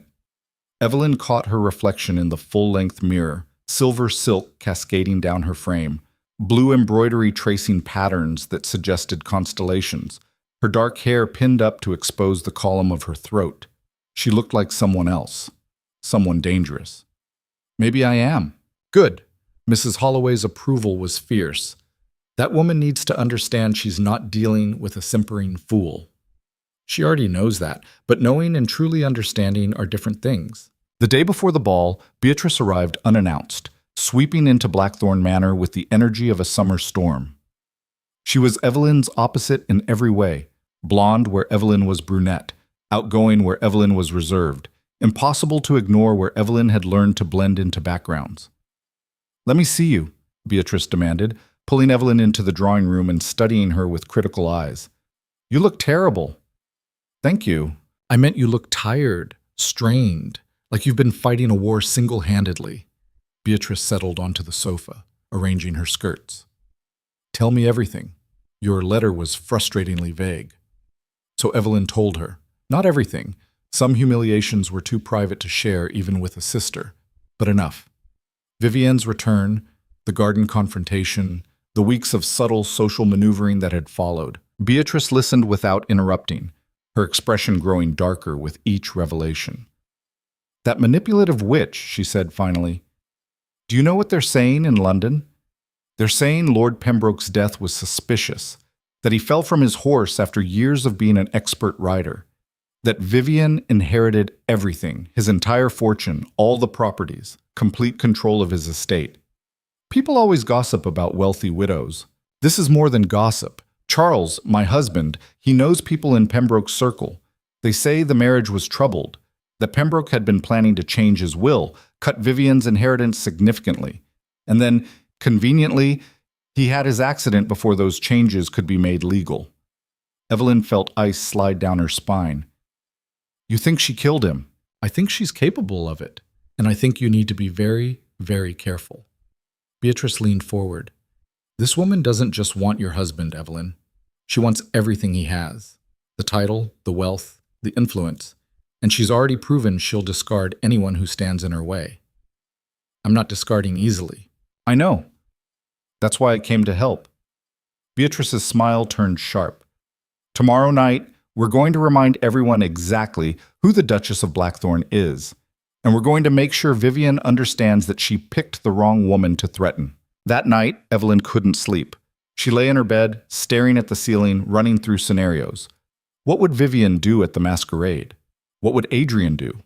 What would happen when the three of them were in the same room, surrounded by society's most influential members, all wearing masks that supposedly concealed identity, but really just revealed true nature? Around 2 in the morning, she gave up on sleep and wrapped herself in a robe. The manor was silent.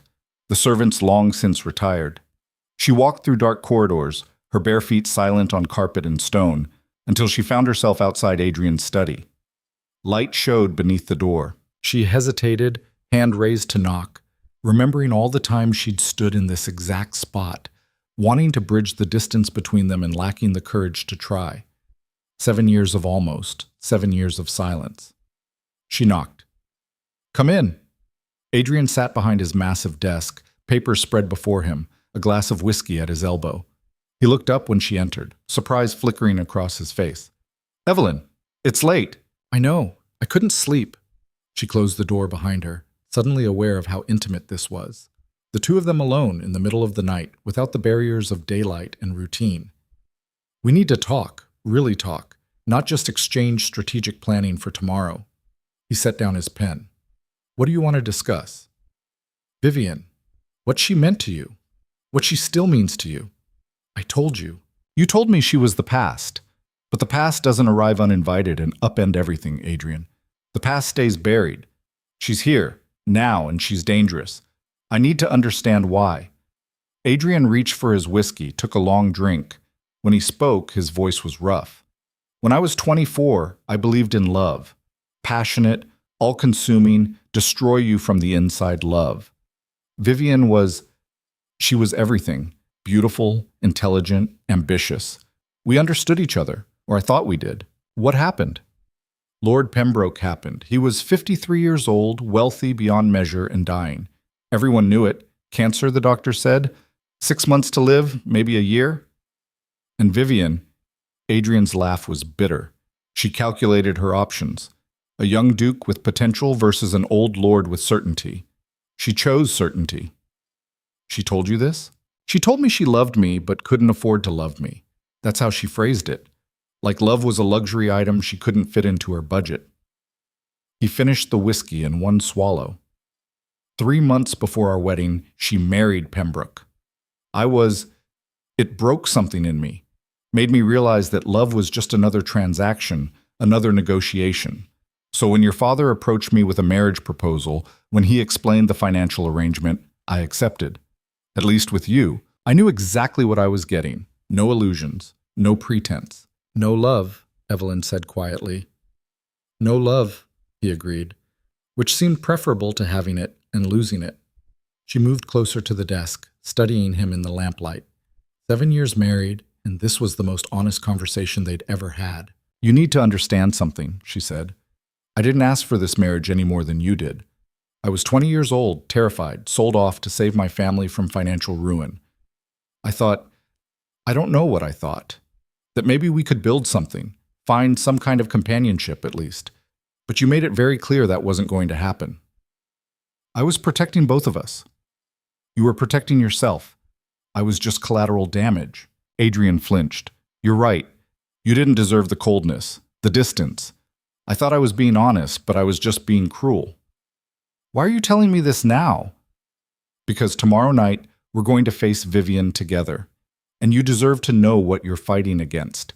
She wants what she walked away from 7 years ago. She wants absolution for her choices.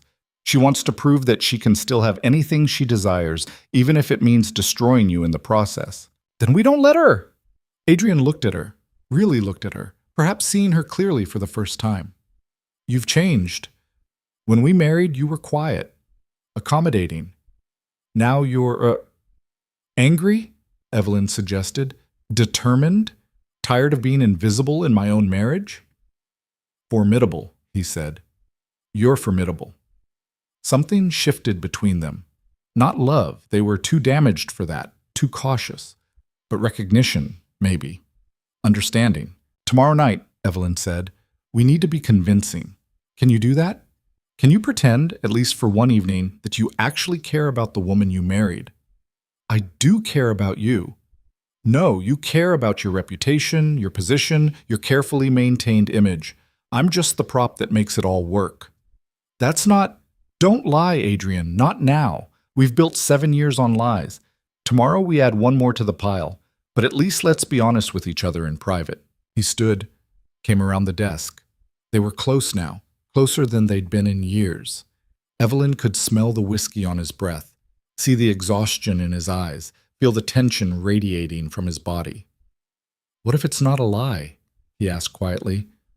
"What if I've been the fool, ignoring what was right in front of me while chasing ghosts?" "Then you've wasted 7 years, and so have I. Evelyn, go to bed, Adrian. We both need sleep. Tomorrow's going to be a very long night." She left before he could respond, before the strange intimacy of the moment could complicate things further. Her heart was hammering, her hands shaking slightly. That conversation had been dangerous. It had cracked something open that she'd kept carefully sealed for years. But there was no time to examine it now. Tomorrow, everything would come to a head. Tomorrow, she would face Vivian Ashford on a battlefield of silk and masks and social warfare, and only one of them would walk away victorious. The Harrington masquerade was everything Evelyn had anticipated, hundreds of candles turning the ballroom into a cathedral of light, musicians playing in the gallery, guests in elaborate costumes and masks that ranged from simple dominoes to Baroque creations of feathers and jewels. Evelyn arrived in the silver and blue gown, a delicate mask of silver filigree covering the upper half of her face. Beside her, Adrian wore black evening clothes and a simple black mask that somehow made him look more dangerous than decorative. They made their entrance together, descending the grand staircase into a sea of whispers and turned heads. Evelyn kept her hand on Adrian's arm, her smile fixed in place, her posture perfect. She was every inch the Duchess, confident, untouchable. "They're staring," Adrian murmured. "Let them. We're giving them a show." Lord Harrington greeted them personally, clearly delighted that the Duke and Duchess of Blackthorn had deigned to attend. "Your Grace, how wonderful to see you both. And together, what a rare treat." "We wouldn't miss it," Evelyn said smoothly. "Your masquerades are legendary." They worked the room systematically, greeting the right people, making the right impressions, presenting the image of a perfectly united couple. Evelyn laughed at appropriate moments, touched Adrian's arm with casual familiarity, played her role flawlessly, and all the while, she searched for Vivian. She found her near the far windows, holding court among a cluster of admirers. Vivienne wore deep emerald silk that clung to every curve, her mask adorned with peacock feathers that fanned around her face like a declaration of war. She was beautiful, magnetic, and when her eyes met Evelyn's across the ballroom, her smile turned predatory. "She's here," Evelyn said quietly. Adrian followed her gaze. His jaw tightened. "I see her. Remember what we discussed. United front, I know." Vivienne excused herself from her admirers and glided across the ballroom toward them. The crowd parted for her like water around a blade. "Your Grace?" she purred, curtsying to Adrian. "And Duchess, how lovely you both look. Like a matching set." "Lady Pembroke," Evelyn replied. "What an exquisite gown. Emerald suits you." "Does it? I thought perhaps it was too bold, but then boldness has always been one of my weaknesses." Vivian's gaze slid to Adrian. "You remember, don't you, Adrian, how bold I could be?" "I remember many things," Adrian said carefully. "Most of them best left in the past." "How disappointing. I prefer to think of the past as prologue, the story before the real action begins." She tilted her head, studying them. "You two seem quite coordinated this evening. Making a statement, are we?" "We're attending a ball," Evelyn said. "Together, as married couples tend to do?" "Of course, though I understand you usually attend such events separately. Different interests, different schedules. The modern marriage, so practical and convenient. No messy emotions to complicate things." The barb landed with surgical precision. "You seem very interested in our marriage arrangements," Adrian observed, his voice cooling. "Might I ask why?" "Professional curiosity. I find relationships fascinating. The choices people make, the compromises they accept, the prices they pay for security." Vivian's smile never wavered. "For example, I paid quite a high price for security once. Married a man I didn't love because he could give me wealth and position. It was the practical choice, the smart choice. And now he's dead," Evelyn said flatly. The temperature dropped another 10 degrees. "Yes, Vivian said, her voice dangerously soft. Now he's dead. Tragic accident. Life is so unpredictable, isn't it? One moment you have everything planned, everything secure, and the next, she snapped her fingers. Gone. Which is why I've decided to stop making practical choices. From now on, I'm choosing what I actually want. And what do you want? Adrian asked. Vivian's eyes locked on his. What I should have chosen 7 years ago. What I was too foolish and frightened to claim when I had the chance. The subtext was a sledgehammer. You had your chance, Evelyn said, her voice cutting through the tension. You made your choice. Adrian is no longer available for reclamation. Isn't he? I wonder. Vivian turned her full attention to Evelyn, and there was something genuinely dangerous in her expression now. You're fighting very hard for something you claim to have securely. Why is that, I wonder? Unless, of course, you know exactly how precarious your position really is. My position is secure. Is it? Because from where I stand, you look like a woman holding onto something that was never really hers. A placeholder. A convenient solution to a problem that no longer exists.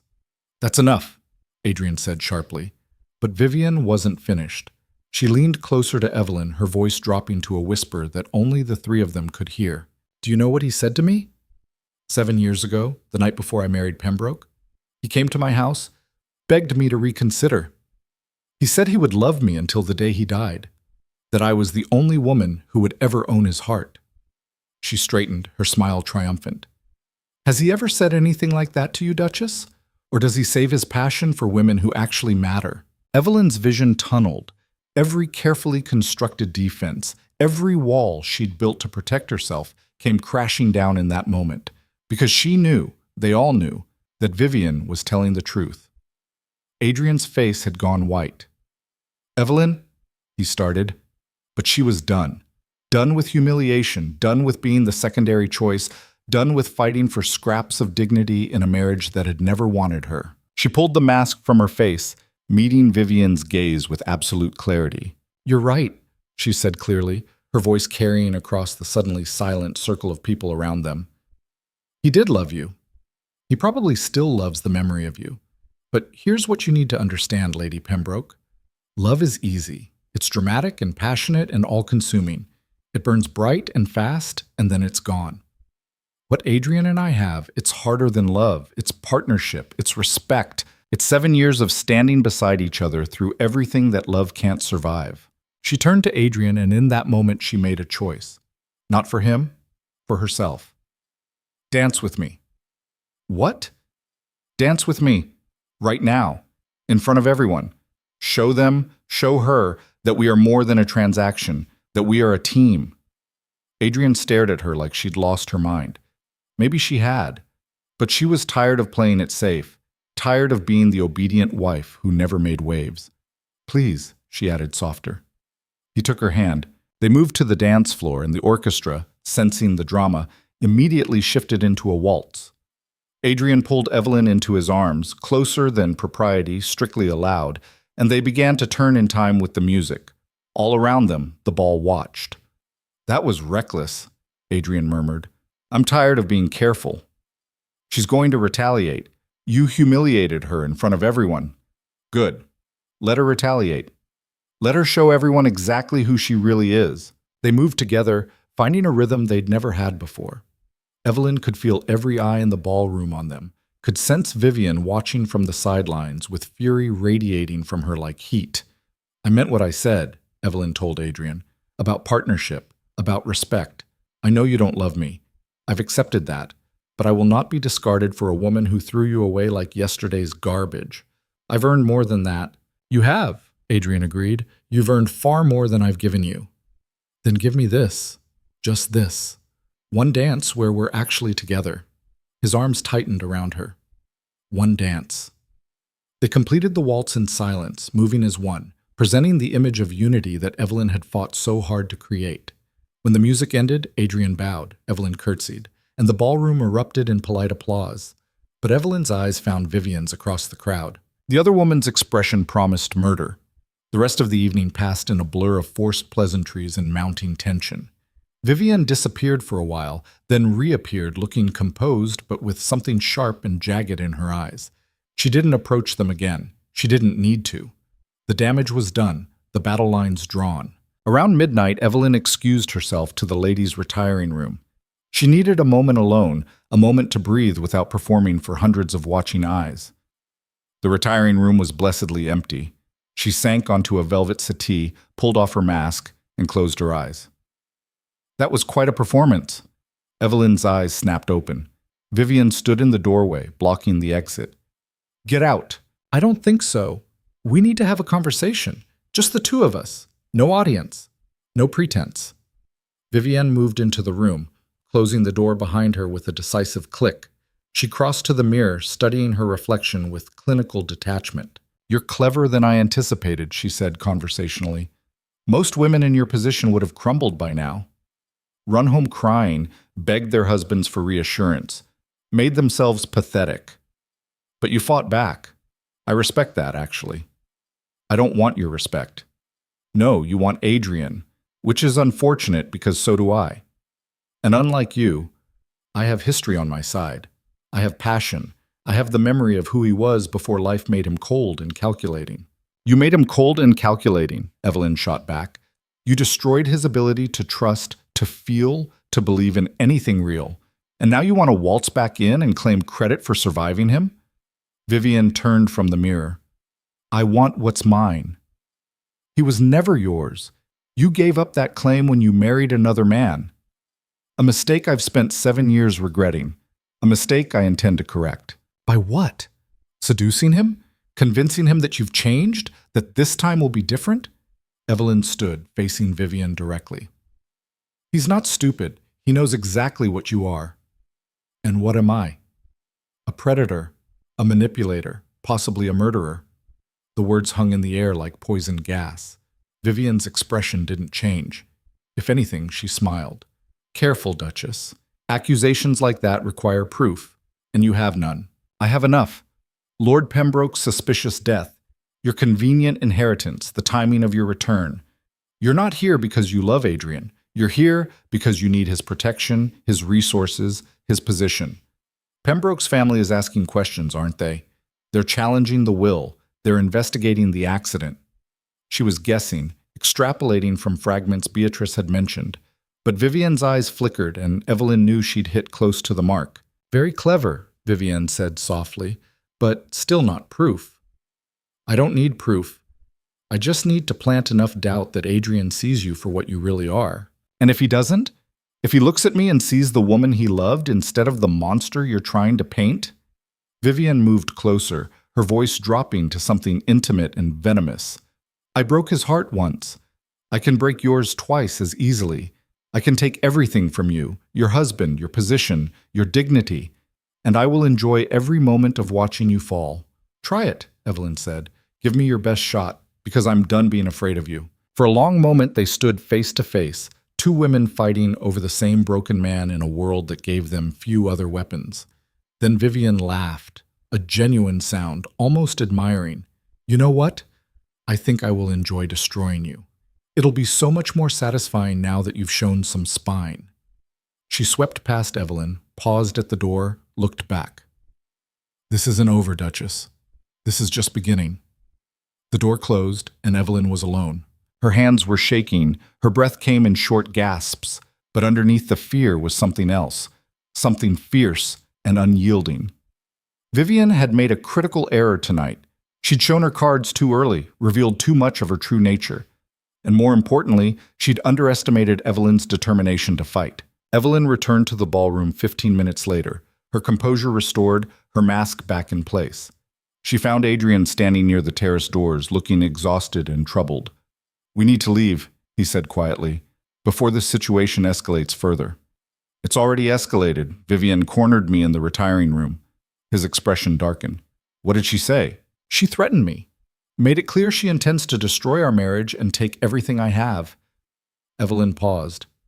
She also didn't deny that Lord Pembroke's death was suspicious. That's not proof. I know. But it's enough to make me certain we're dealing with someone genuinely dangerous. Someone who won't stop until she gets what she wants. Adrian ran a hand through his hair, disrupting the careful style. What do? We fight, together, the way we should have from the beginning. He looked at her and something in his expression shifted. I'm sorry, Evelyn. For all of it. For 7 years of coldness. For bringing this danger into your life. For... Stop. She placed a hand on his arm. Apologies later. Action now. We need to find out what really happened to Lord Pembroke. We need evidence. And we need to make sure Vivian understands that if she comes for us, we'll take her down with us. You're talking about going to war. I'm talking about survival. From across the ballroom, Evelyn caught sight of Vivian watching them. Even at this distance, even through the masks and the crowd, she could feel the hatred radiating like heat. Vivian raised her champagne glass in a mocking toast. Evelyn smiled back. The declaration was clear. No more pretense, no more social niceties. This was war, and only one woman would walk away with everything. The carriage ride back to Blackthorn Manor was silent, except for the clatter of wheels on cobblestone and the rhythmic breathing of horses. Evelyn sat across from Adrian, watching street lamps slide past the window, her mind already 3 steps ahead. War required strategy, it required intelligence, and most importantly, it required allies. We need to hire an investigator, she said finally. Someone discreet. Someone who can dig into Pembroke's death without raising alarms. Adrian looked up from whatever dark thoughts had consumed him. I know someone. Used him years ago for a business matter. Former Bow Street runner, excellent at finding things people want hidden. Contact him first thing tomorrow. Already planning to. He paused. What you said tonight at the ball, about partnership. Did you mean it? Evelyn met his gaze. Every word. I'm not fighting for love, Adrian. I'm fighting for what's mine. 7 years, I've been the Duchess of Blackthorn. 7 years, I've managed your household, represented your name, endured society's whispers and your coldness. I earned this position, and I'll be damned if I let some calculating widow take it from me because she's decided your money is more useful than whatever fortune she killed her husband for. You really believe she killed him, don't you?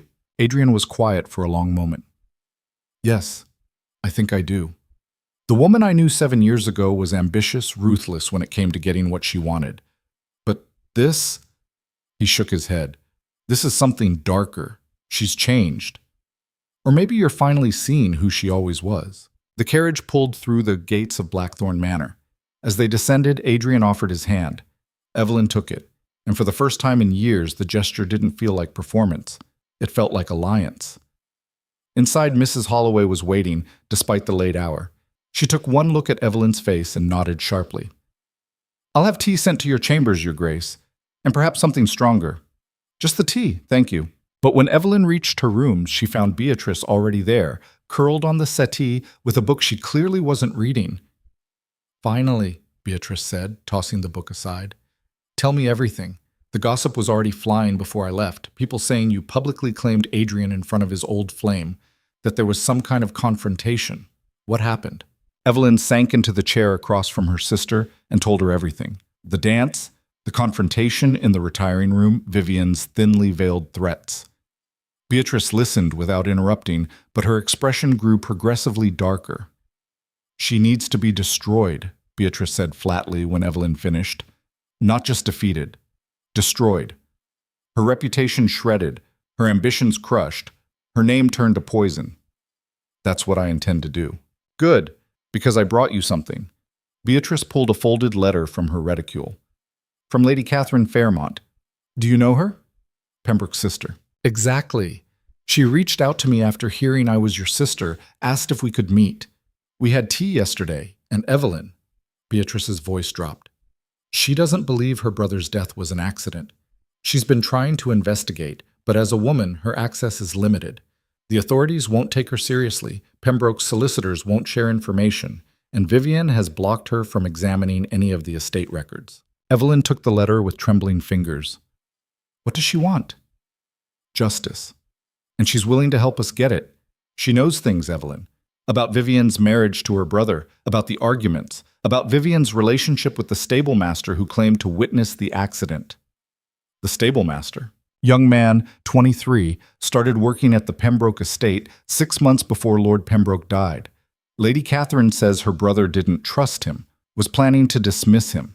Then suddenly, This stablemaster is the only witness to the fatal fall, and immediately after, Vivian gave him a substantial sum of money, claimed it was payment for years of loyal service, even though he'd barely been there a year. Evelyn's mind raced. He was bought, paid to either cause the accident or lie about what happened. That's what Lady Catherine believes. But she can't prove it without access to Vivian's financial records, without the ability to question the stablemaster properly. She needs help. She needs someone Vivian can't dismiss or ignore. Evelyn looked up. She needs a duchess. Beatrice smiled. Exactly what I told her. She's in London, staying at the Clarendon Hotel. She'll meet with you whenever you're ready. The tea arrived then, brought by Mrs. Holloway herself rather than a maid. The older woman set down the tray, then pulled a sealed envelope from her apron pocket.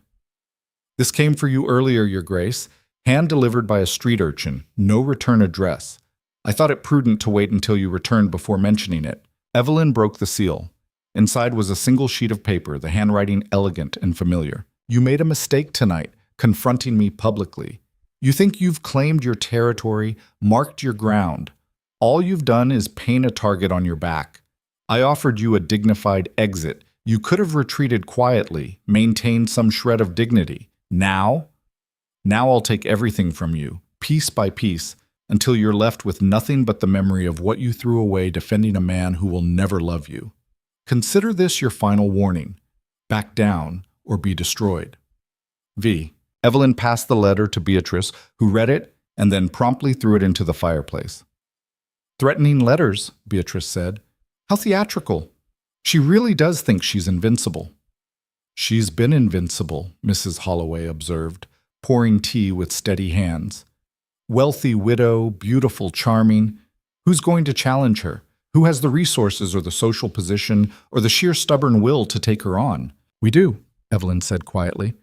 All three of us. And Lady Catherine Fairmont. And whatever investigator Adrian hires. And anyone else Vivian has wronged over the years. She accepted the teacup, wrapped her hands around the warmth. She thinks she's fighting one woman. She's about to discover she's fighting an army. The next morning, Evelyn sent word to Lady Catherine Fairmont requesting a meeting in London. Then she dressed in her most severe traveling clothes, dark blue wool, no embellishments, the clothing of a woman who meant business, and informed Adrian she was leaving for the city. I'm coming with you, he said immediately. No, you're meeting with the investigator, remember? Divide and conquer. I'll handle Lady Catherine.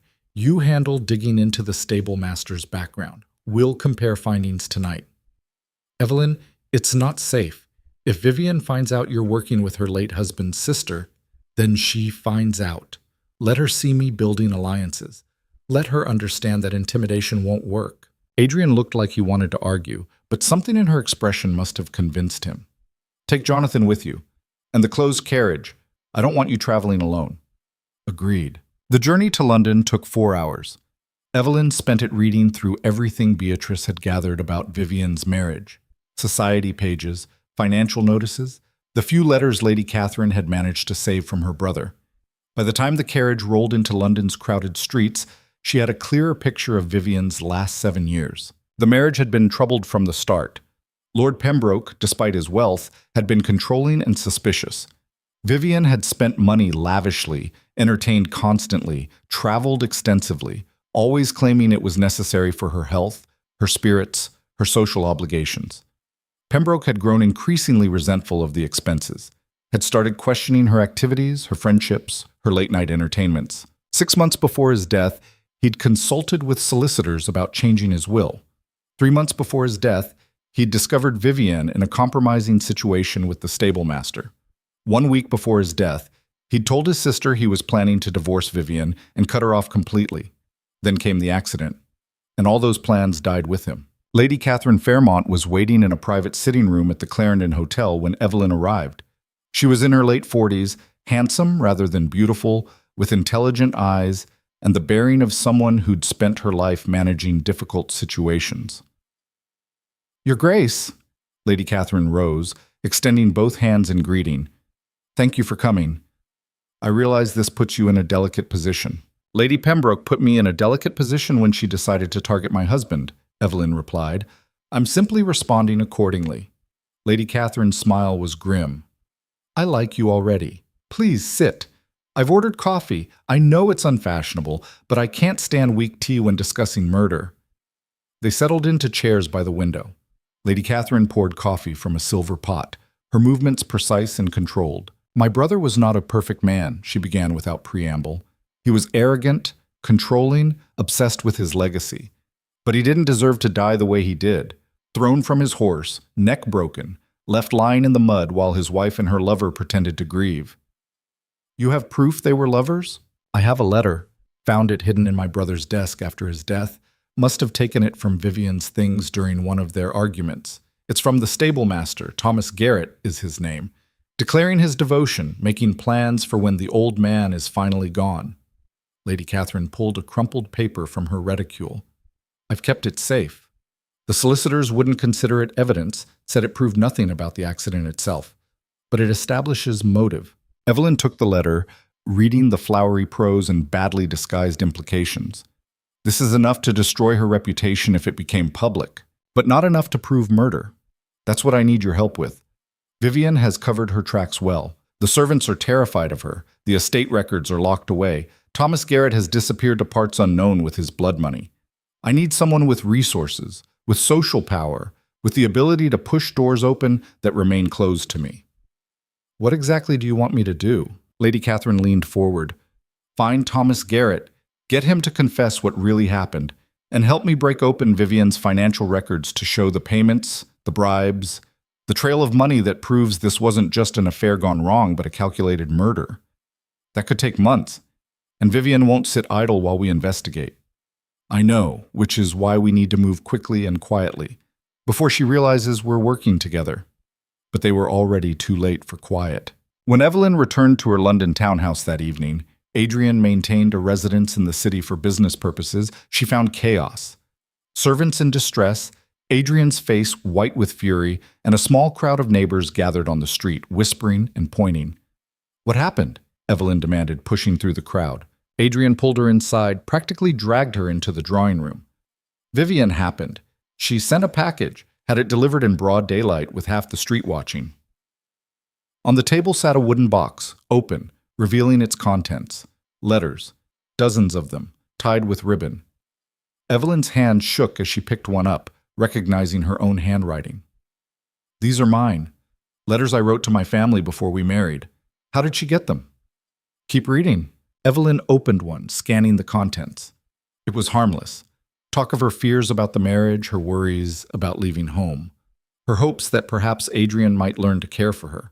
But someone had annotated it in red ink, adding commentary that twisted every innocent sentiment into something pathetic and desperate. "Perhaps Adrian might learn to care for me." How tragically optimistic. 7 years later, still waiting. "She's going to publish these," Adrian said flatly. She sent a note with the box. Said she's prepared to release them to the gossip papers, to circulate them throughout society, unless I agree to meet with her, privately, to discuss our shared future. Evelyn set down the letter carefully, fighting to keep her voice steady. "She's blackmailing you. She's trying to humiliate you, make you look like a desperate, unloved wife clinging to a marriage that was doomed from the start." Adrian's hands clenched into fists.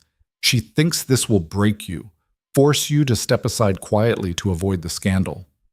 Instead, it proves she's desperate." "What?" Evelyn looked up, and despite the violation, despite the fear churning in her stomach, she smiled. "Think about it. If Vivian was confident in her position, if she truly believed she could seduce you away from me through charm alone, why resort to blackmail? Why steal private letters and threaten public humiliation?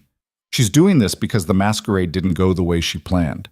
Because I didn't crumble when she threatened me. Because we presented a united front, and she realized she can't just waltz in and claim you." Adrian stared at her. "You're not upset." "Oh, I'm furious. But I'm also seeing her strategy more clearly now. She's escalating because she's losing control. And people who are losing control make mistakes. What do we do about the letters? Nothing. Let her publish them if she wants. Yes, it'll be embarrassing. Yes, society will gossip. But ultimately, what do they prove? That I was a 20-year-old girl nervous about an arranged marriage? That I hoped for affection from my husband? Where's the scandal in that?" "Evelyn, She's trying to shame me for being human, for having feelings, for wanting something more than a cold transaction. Evelyn's voice strengthened. But I'm done being ashamed, done hiding. If she wants to air my private thoughts, fine. I'll stand by every word I wrote, and then I'll make sure everyone knows exactly what kind of woman steals personal correspondence and uses it as a weapon. Adrian moved closer, studying her face. You've changed. In just a few days, you've become someone I barely recognize. I've always been this person. You just never looked hard enough to see it. There was a knock at the door. One of the footmen entered, looking nervous. Your Grace, there's a man here to see you. Says his name is Thomas Garrett. The room went silent. Evelyn and Adrian exchanged glances. The stable master, the witness, the alleged lover, standing in their entrance hall. Show him in, Evelyn said.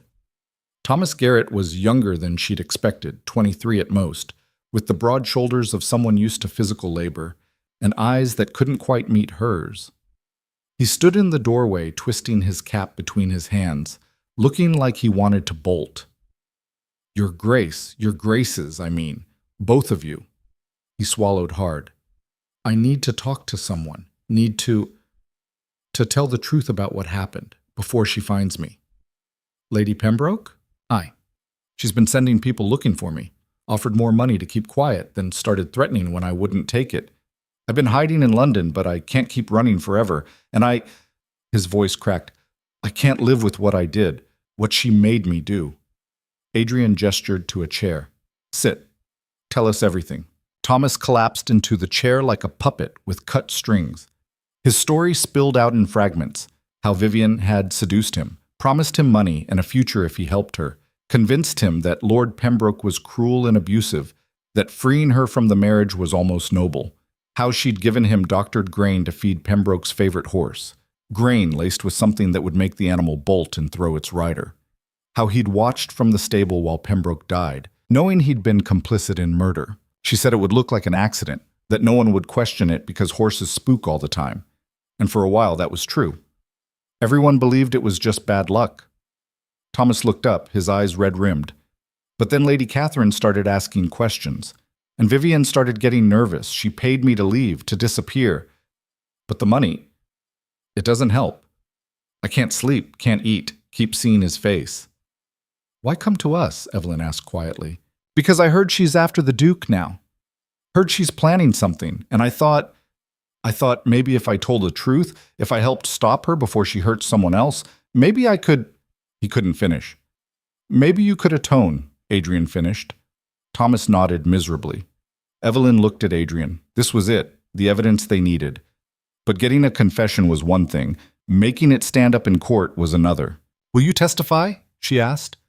Officially, in front of magistrates, even knowing you'll face charges yourself for what you did? I'll hang for it, Thomas said flatly. I know that, but at least I won't hang alone, and at least she won't get away with it. You won't hang, Adrian said. If you cooperate fully, if you testify against Lady Pembroke, I'll hire the best solicitors in England to argue for leniency. You were manipulated by someone older, wealthier, more powerful. The courts will take that into account. Why would you help me? Because you're helping us stop a murderer, and because everyone deserves a chance at redemption. Over the next 3 days, everything moved with precision. Adrian's investigator took Thomas's full statement, documented every detail. Lady Catherine brought her evidence, the love letter, her brother's diary entries expressing fear of his wife, financial records showing suspicious payments. Evelyn coordinated with solicitors, building a case that would stand up under scrutiny, and Vivian, apparently assuming her blackmail had worked, stayed quiet, waiting for Adrian to come to her, to negotiate terms, to surrender. She had no idea the trap was closing. The confrontation came on a Tuesday afternoon at a garden party hosted by the Duchess of Marlborough. Half of London society was in attendance, wandering through elaborate topiary and making small talk while servants circulated with champagne and delicate pastries.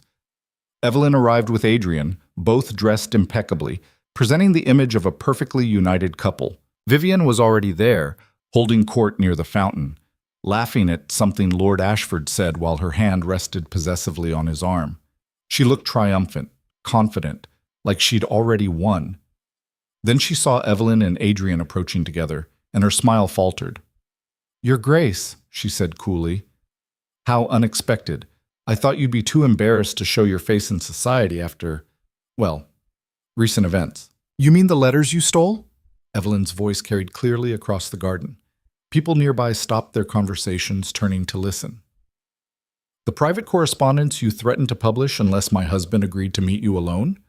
Vivian's eyes widened. I don't know what you're talking about. Don't you? Strange. Because I have your note, the one you sent with the box, written in your hand, sealed with your personal crest. Evelyn pulled the note from her reticule, holding it up for everyone to see. Would you like me to read it aloud? Or shall we skip straight to discussing why you're so desperate to separate me from my husband? The garden had gone silent now, everyone watching, sensing scandal. Careful, Duchess, Vivian said softly. You're making accusations you can't prove. Actually, I can prove quite a lot. For instance, I can prove you were having an affair with your late husband's stable master. I can prove you paid him substantial sums of money both before and after Lord Pembroke's death. And I can prove, thanks to Thomas Garrett's sworn testimony, that you conspired to murder your husband when he threatened to divorce you and cut you out of his will. The gasps were audible. Vivian's face went white, then red. That's a lie. Thomas Garrett is a liar and a witness, Adrian interrupted, who's currently under the protection of magistrates, giving detailed statements about exactly how you convinced him to doctor Lord Pembroke's horse, about the grain laced with burr nettle extract that would cause any animal to bolt and throw its rider, about how you promised him money and a future if he helped you become a wealthy widow. This is absurd. You can't possibly... We have Lady Catherine Fairmont's testimony as well, Evelyn continued. We have your financial records obtained through legal channels, showing payments to Thomas Garrett that you can't explain. We have love letters from Garrett found in your husband's effects. And we have sworn statements from 3 separate servants who witnessed arguments between you and Lord Pembroke in the weeks before his death, where you threatened to make him regret ever trying to control you. Vivian looked around wildly, seeking support, finding only horrified faces and avid curiosity. You're bluffing, she said, but her voice shook. Am I? Then you won't mind when the magistrates arrive to ask you some questions. They're on their way now, actually. Should be here within the hour. Lady Marlborough was kind enough to allow us to use her garden party as a venue. We thought it would be easier than tracking you down at whatever lodgings you're currently haunting. You can't do this to me. I'm a widow, a lady. You have no authority. I'm a duchess, Evelyn said quietly. And you made the mistake of threatening my family. Did you really think I'd just step aside? That I'd let you destroy what I've built because you decided my husband looked like a good replacement for the fortune you murdered your way into? Vivian's composure shattered completely. He loved me. He always loved me. You're nothing, just some placeholder he settled for because I wasn't available. If I want him back, I'll take him back, and there's nothing you can do to stop me. I'm not stopping you, Evelyn said. The law is stopping you. Murder tends to have that effect. In the distance, the sound of carriages approaching. Official carriages bearing the crest of the magistrate's office. Vivian looked at Adrian desperately. Adrian, please, tell them this is madness. Tell them we had something real, something worth preserving. Don't let her destroy me with these lies. Adrian met her gaze steadily. Everything my wife said is true. And even if it weren't, even if you were innocent of murder, I would still choose her over you.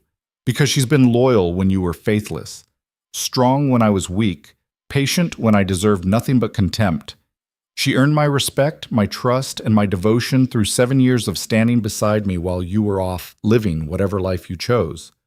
So no, Vivian, I won't help you, but I will watch while you face justice for what you've done. The magistrates entered the garden, solemn-faced men in official dress. Lady Marlborough directed them toward Vivian with barely concealed satisfaction.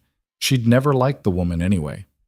Lady Pembroke, the lead magistrate said, we have some questions regarding the death of your late husband. You'll need to come with us. Vivian drew herself up, trying to reclaim some dignity. But her hands trembled, and her eyes held pure hatred as they fixed on Evelyn. This isn't over, she hissed. Yes, Evelyn said calmly. It is.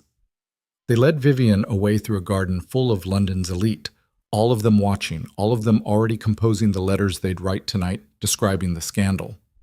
By tomorrow, the story would be everywhere. The beautiful widow, the murdered lord, the stable master's confession. Vivian's name would be poison. Adrian turned to Evelyn as the carriages disappeared down the drive. You orchestrated this entire thing. The garden party, the public confrontation, making sure everyone saw and heard everything. I did. Why? We could have had her arrested quietly. Because quiet wouldn't destroy her. Quiet would leave room for doubt, for her to spin stories, to claim she was persecuted. But this, everyone saw her lose control. Everyone heard her threaten me, admit her designs on you, reveal her true nature. Evelyn smiled grimly. Now, even if somehow the murder charges don't stick, she's ruined. No one will receive her. No one will believe her. She'll be exactly what she tried to make me, a woman with nothing. Adrian stared at her for a long moment. Then, slowly, he smiled. Remind me never to make you angry. Too late. You've been making me angry for 7 years. I know, and I intend to spend the next 7 making up for it. He offered his arm. Shall we join the party? I believe we've earned some champagne. They moved through the garden together, and Evelyn felt the stares, heard the whispers. But this time they weren't whispers of pity or mockery. They were whispers of respect, fear even. The Duchess of Blackthorn had just publicly destroyed one of society's most beautiful, most charming, most dangerous women. And she'd done it without raising her voice. Lady Catherine found them by the rose arbor, her eyes bright with tears. Thank you, she said simply. My brother can rest now. Thank you for trusting us with the truth, Evelyn replied.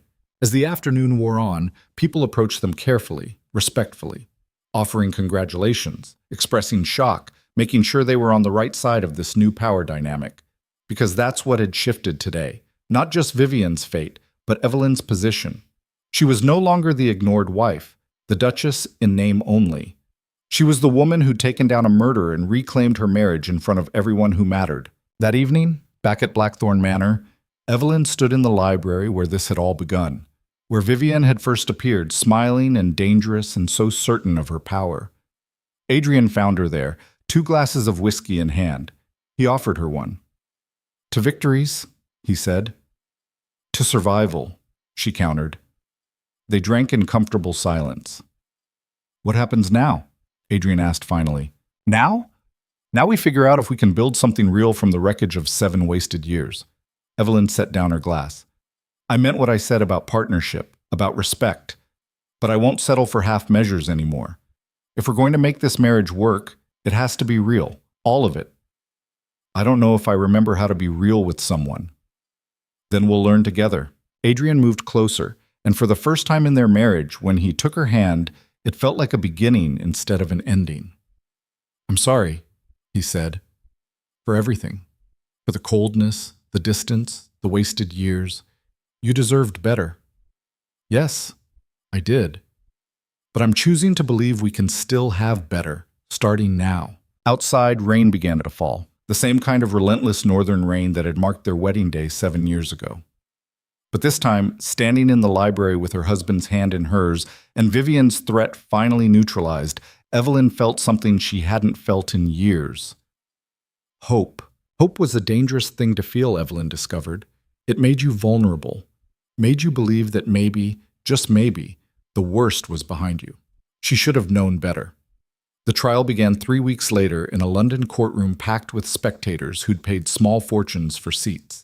Society had turned the proceedings into theater, women in their finest dresses, men placing wagers on the outcome, everyone desperate to witness the downfall of a woman who'd once been one of their own. Evelyn sat in the gallery beside Adrian, her hands folded in her lap, her expression carefully neutral.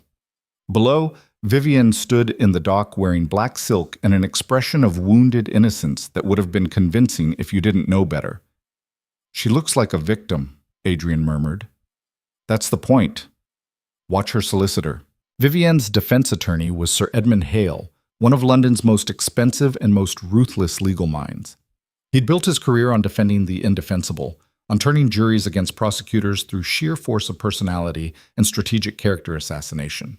And his opening statement made it clear he intended to put Evelyn on trial instead of his client. Gentlemen of the jury, Sir Edmund began, his voice carrying to every corner of the courtroom, what we have here is not a murder case. What we have is a calculated attack by a jealous wife against a woman whose only crime was being loved by the Duchess of Blackthorn's husband before he was forced into a loveless marriage of convenience. Adrian's hand tightened on Evelyn's. Lady Pembroke stands accused of murdering her husband based on the testimony of a stable hand, a young man of questionable character who admits he was her lover, who admits he accepted money from her, and who conveniently decided to come forward with accusations only after the Duchess of Blackthorn offered him immunity and financial incentives. Sir Edmund paused, letting that sink in. Ask yourselves, who really has motive here? A widow who inherited her late husband's fortune legally and properly? Or a duchess desperate to eliminate a romantic rival by any means necessary? The murmurs in the courtroom were immediate and ugly. He's good, Evelyn admitted quietly. He's a snake. Same thing in this context. Over the next 4 days, Sir Edmund systematically dismantled their case. He made Thomas Garrett look like an opportunistic liar who'd say anything for money. He produced servants willing to testify that Lord Pembroke had been reckless with his horses, had ignored safety warnings, had been drinking heavily in the weeks before his death. He brought in a veterinarian who claimed the grain examined from Pembroke's stable showed no trace of burr nettle or any other toxin. Impossible, Lady Catherine hissed from her seat beside Evelyn. We had that grain tested. It was contaminated. He switched the samples, Adrian said grimly. Paid someone to replace the evidence with clean grain. Can we prove that? Not in time. By the 5th day, things looked bad. The prosecution's case was falling apart under Sir Edmund's assault, and Vivian was playing her role perfectly, dabbing at her eyes with a handkerchief, looking brave and wounded, occasionally glancing at Adrian with an expression that suggested she couldn't believe he'd turned against her like this. The gallery loved her. Half the courtroom seemed ready to acquit her just to punish Evelyn for being, in Sir Edmund's words, a bitter, jealous woman who couldn't accept that her husband's heart belonged to another. That night, Evelyn paced the library at the townhouse while Adrian watched with worried eyes. We're losing, she said flatly. The jury's turning against us. By tomorrow, Sir Edmund will have them convinced I fabricated the entire thing out of spite. The prosecution still has closing arguments, which won't matter if the jury already believes I'm a vindictive shrew who can't stand the idea of my husband loving someone else. Evelyn stopped pacing, pressed her hands against the desk. We need something new. Something Sir Edmund can't explain away or discredit. We've presented everything we have. Then we need to find something we don't have. A knock at the door interrupted them. Mrs. Holloway entered, looking agitated. Your Grace, there's a woman here to see you. Won't give her name, but she says she has information about Lady Pembroke, says it's urgent. Show her in.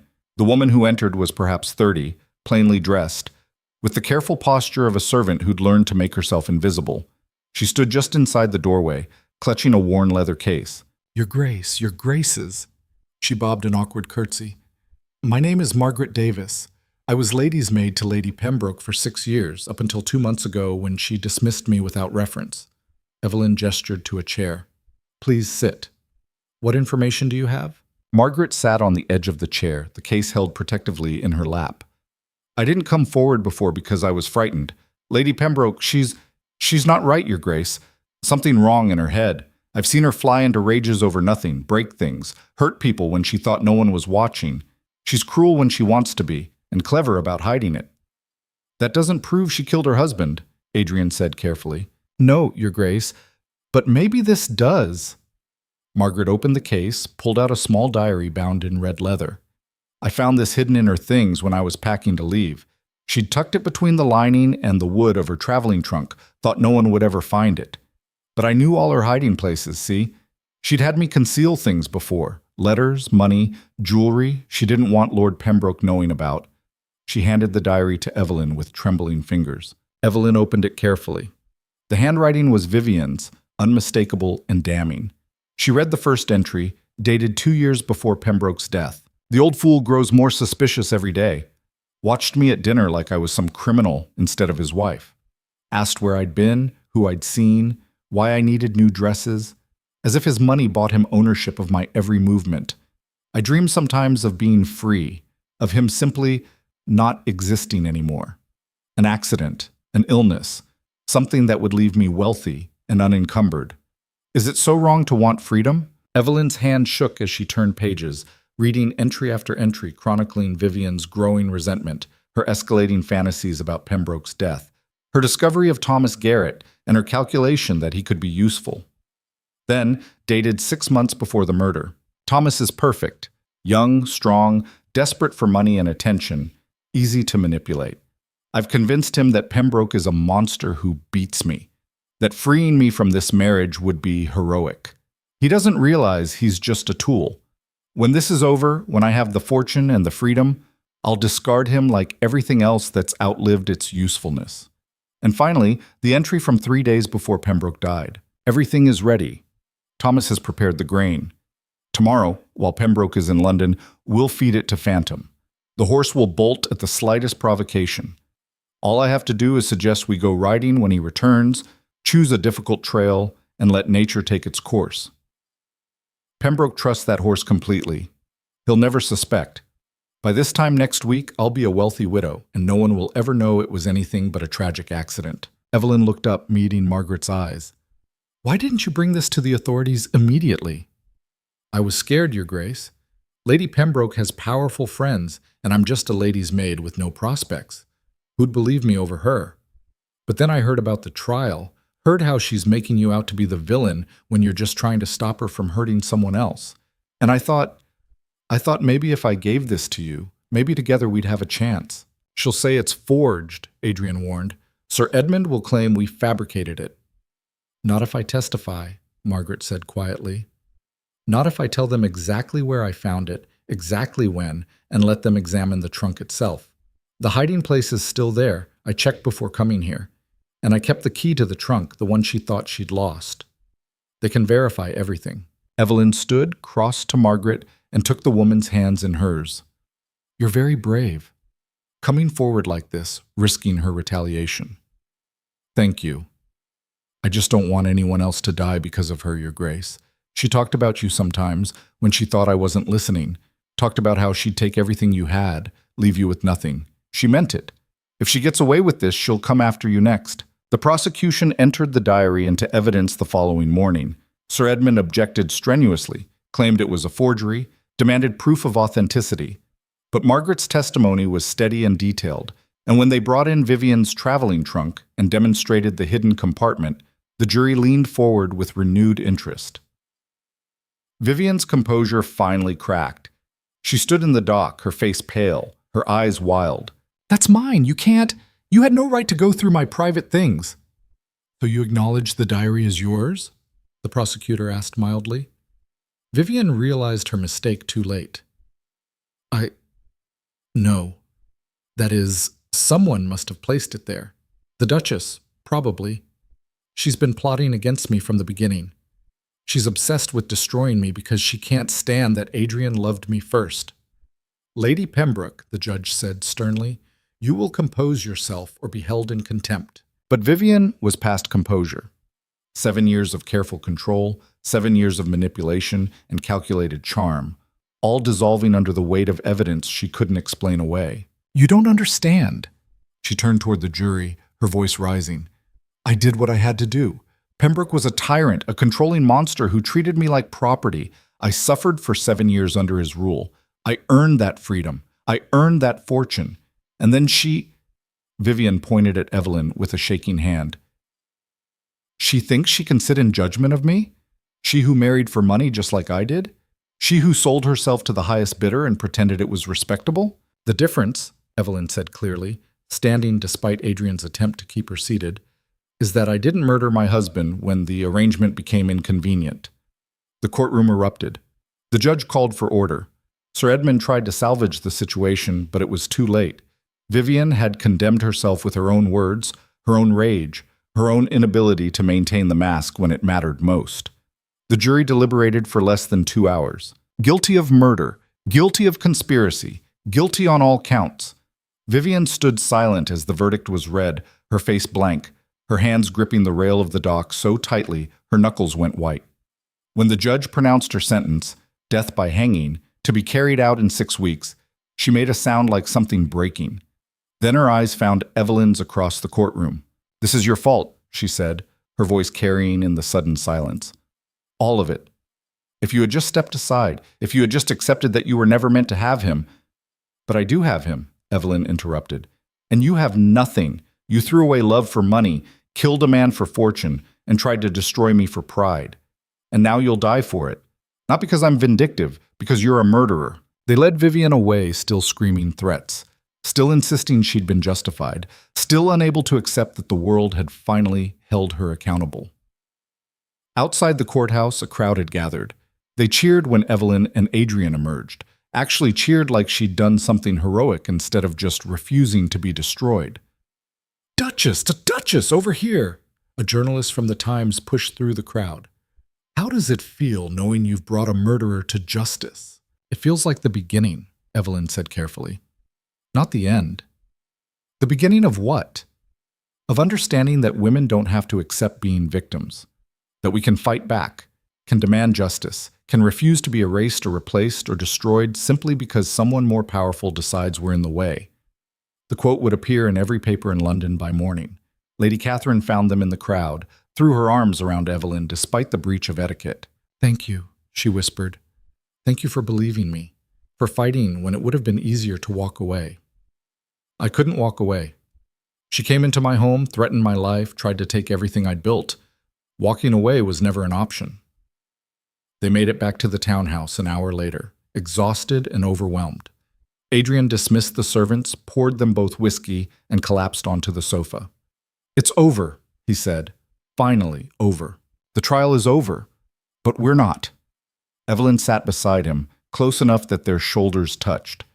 "We still have to figure out what we are, what we want to be." "I know what I want to be. I want to be the husband you deserved 7 years ago, the partner you needed, the man who actually sees you instead of looking through you." Adrian turned to face her.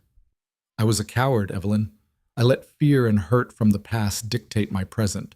I punished you for Vivian's betrayal, kept you at a distance because I was terrified of being vulnerable again.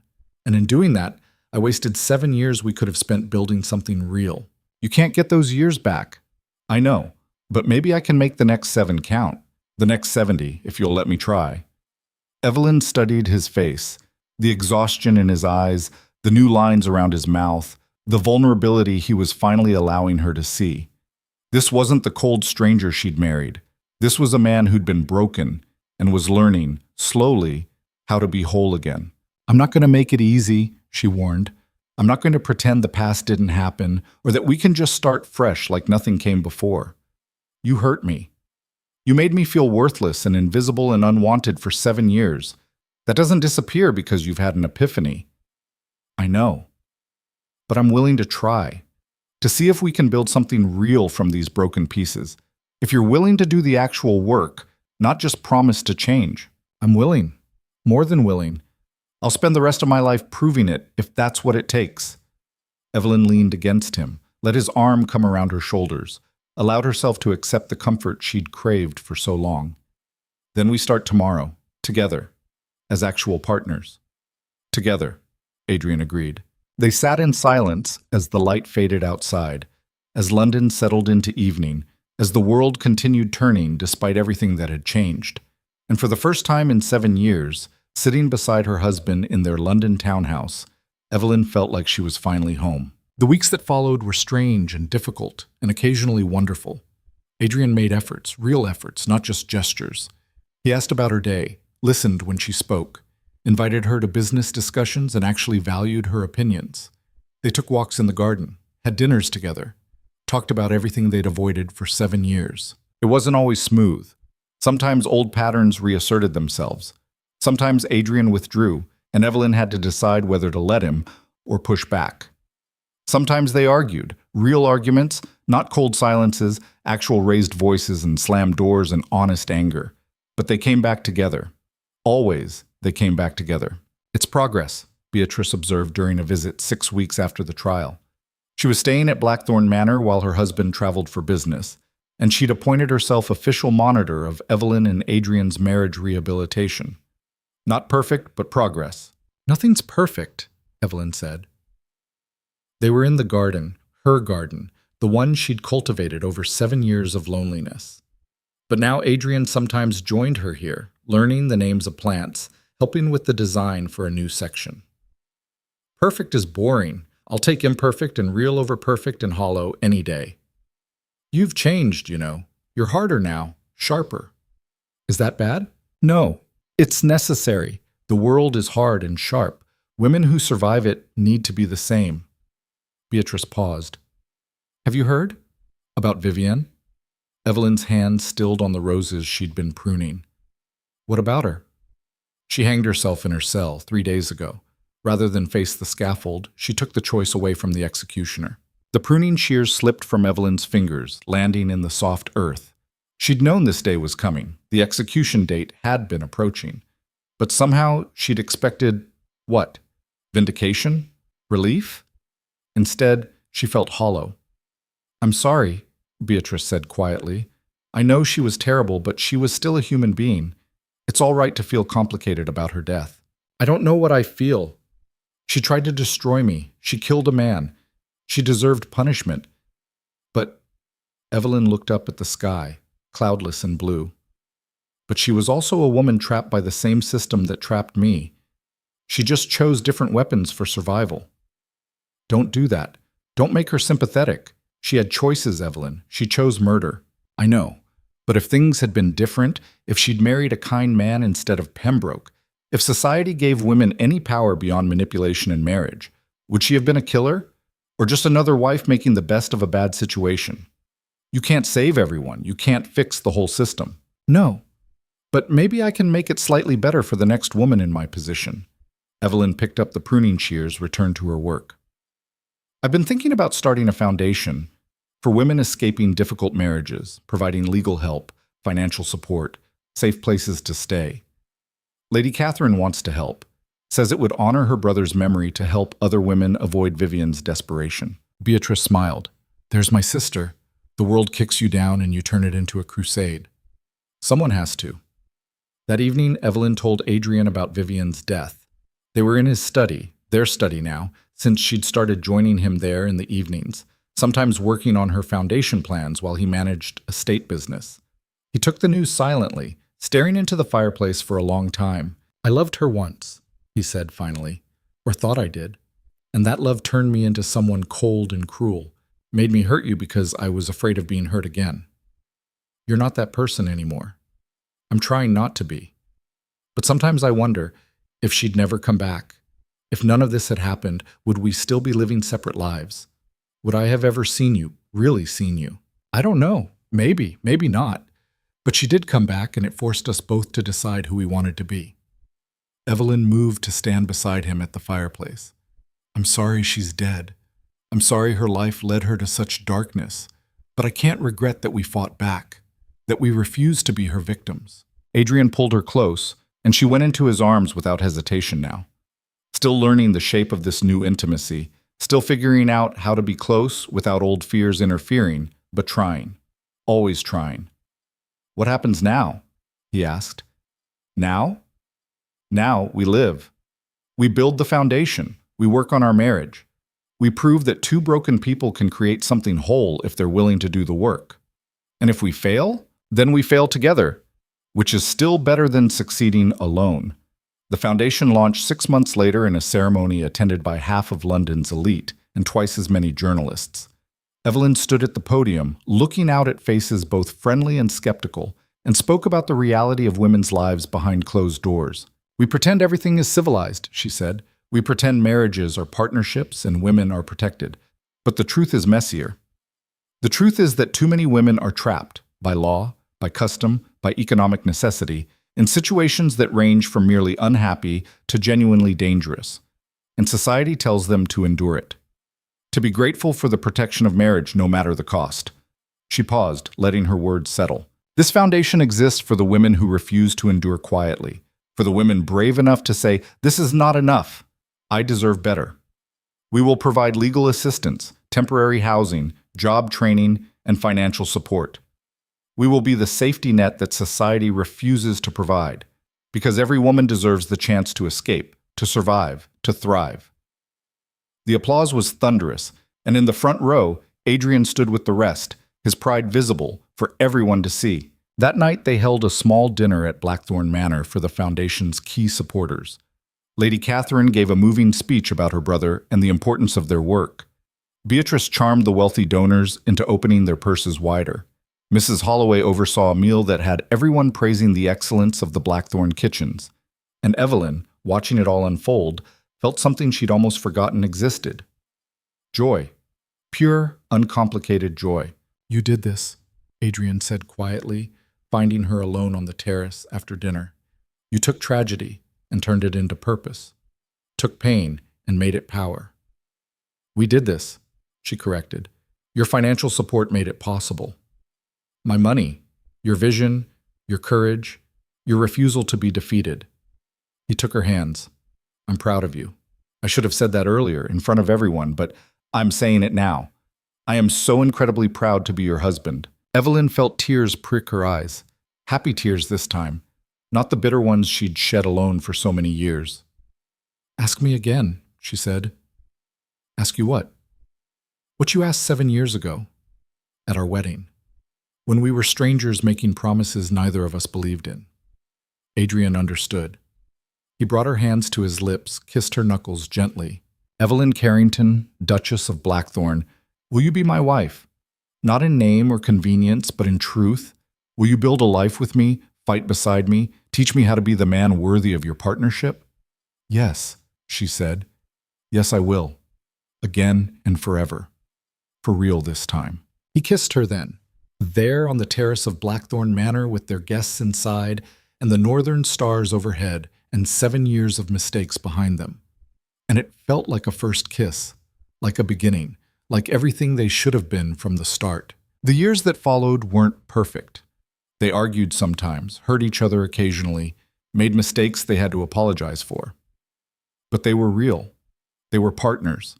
They were building something that would last not because it was easy, but because they'd both decided it was worth the work. The foundation grew, helping hundreds of women escape dangerous situations. Evelyn became known not just as a duchess, but as an advocate, a reformer, someone who used her privilege to actually change things. Adrian's political career flourished with Evelyn beside him as a true partner rather than an ornament. Together, they pushed for legal reforms that gave women more rights in marriage, more economic independence, more options beyond endurance or destruction. And sometimes, late at night when they sat together in the library, Evelyn would think about Vivian, about the woman who'd nearly destroyed everything but had instead, paradoxically, saved them, forced them to fight, to declare themselves, to decide what they actually wanted. "Do you ever regret it?" Adrian asked one such night, like he could read her thoughts. Fighting back?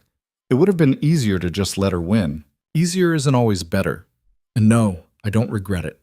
I regret that it took a threat to make us honest with each other. I regret the 7 years we wasted, but the fight itself, Evelyn smiled. That was necessary. That was us choosing ourselves, choosing each other, choosing to be something more than society's expectations. We were quite formidable, weren't we? We still are, just in different battles now. Outside, rain began to fall again, that same northern rain that had marked every major turning point in their marriage. But this time, sitting beside her husband in their library, working together on their next reform proposal, Evelyn heard it as music instead of an omen. 7 years ago, she'd stood in the rain and married a stranger. Now she sat beside her partner and built a future worth having. The story of the Duchess who defeated a murderer became legend in London society, told and retold, embellished and simplified until Evelyn barely recognized herself in the tales. But the truth was simpler and more complicated than any story. She'd been a woman who refused to disappear, a wife who demanded to be seen, a duchess who understood that titles meant nothing without the courage to defend them. And she'd taken a marriage built on ice and fear and 7 years of silence, and she'd forged it into something warm and real and worth fighting for. Not because it was easy, not because it was perfect, but because it was hers.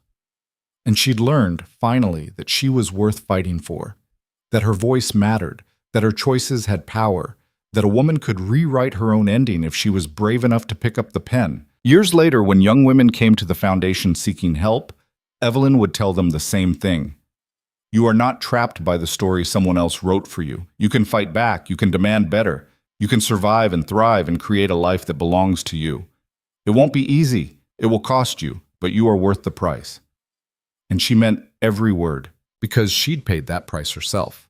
Had stood in gardens and courtrooms and ballrooms, had faced down murderers and society's judgment and her own fear, had refused to be erased or replaced or reduced to a footnote in someone else's story. She'd claimed her place, earned her partnership, built her legacy. And in the end, that was the only story that mattered, the one she'd written herself.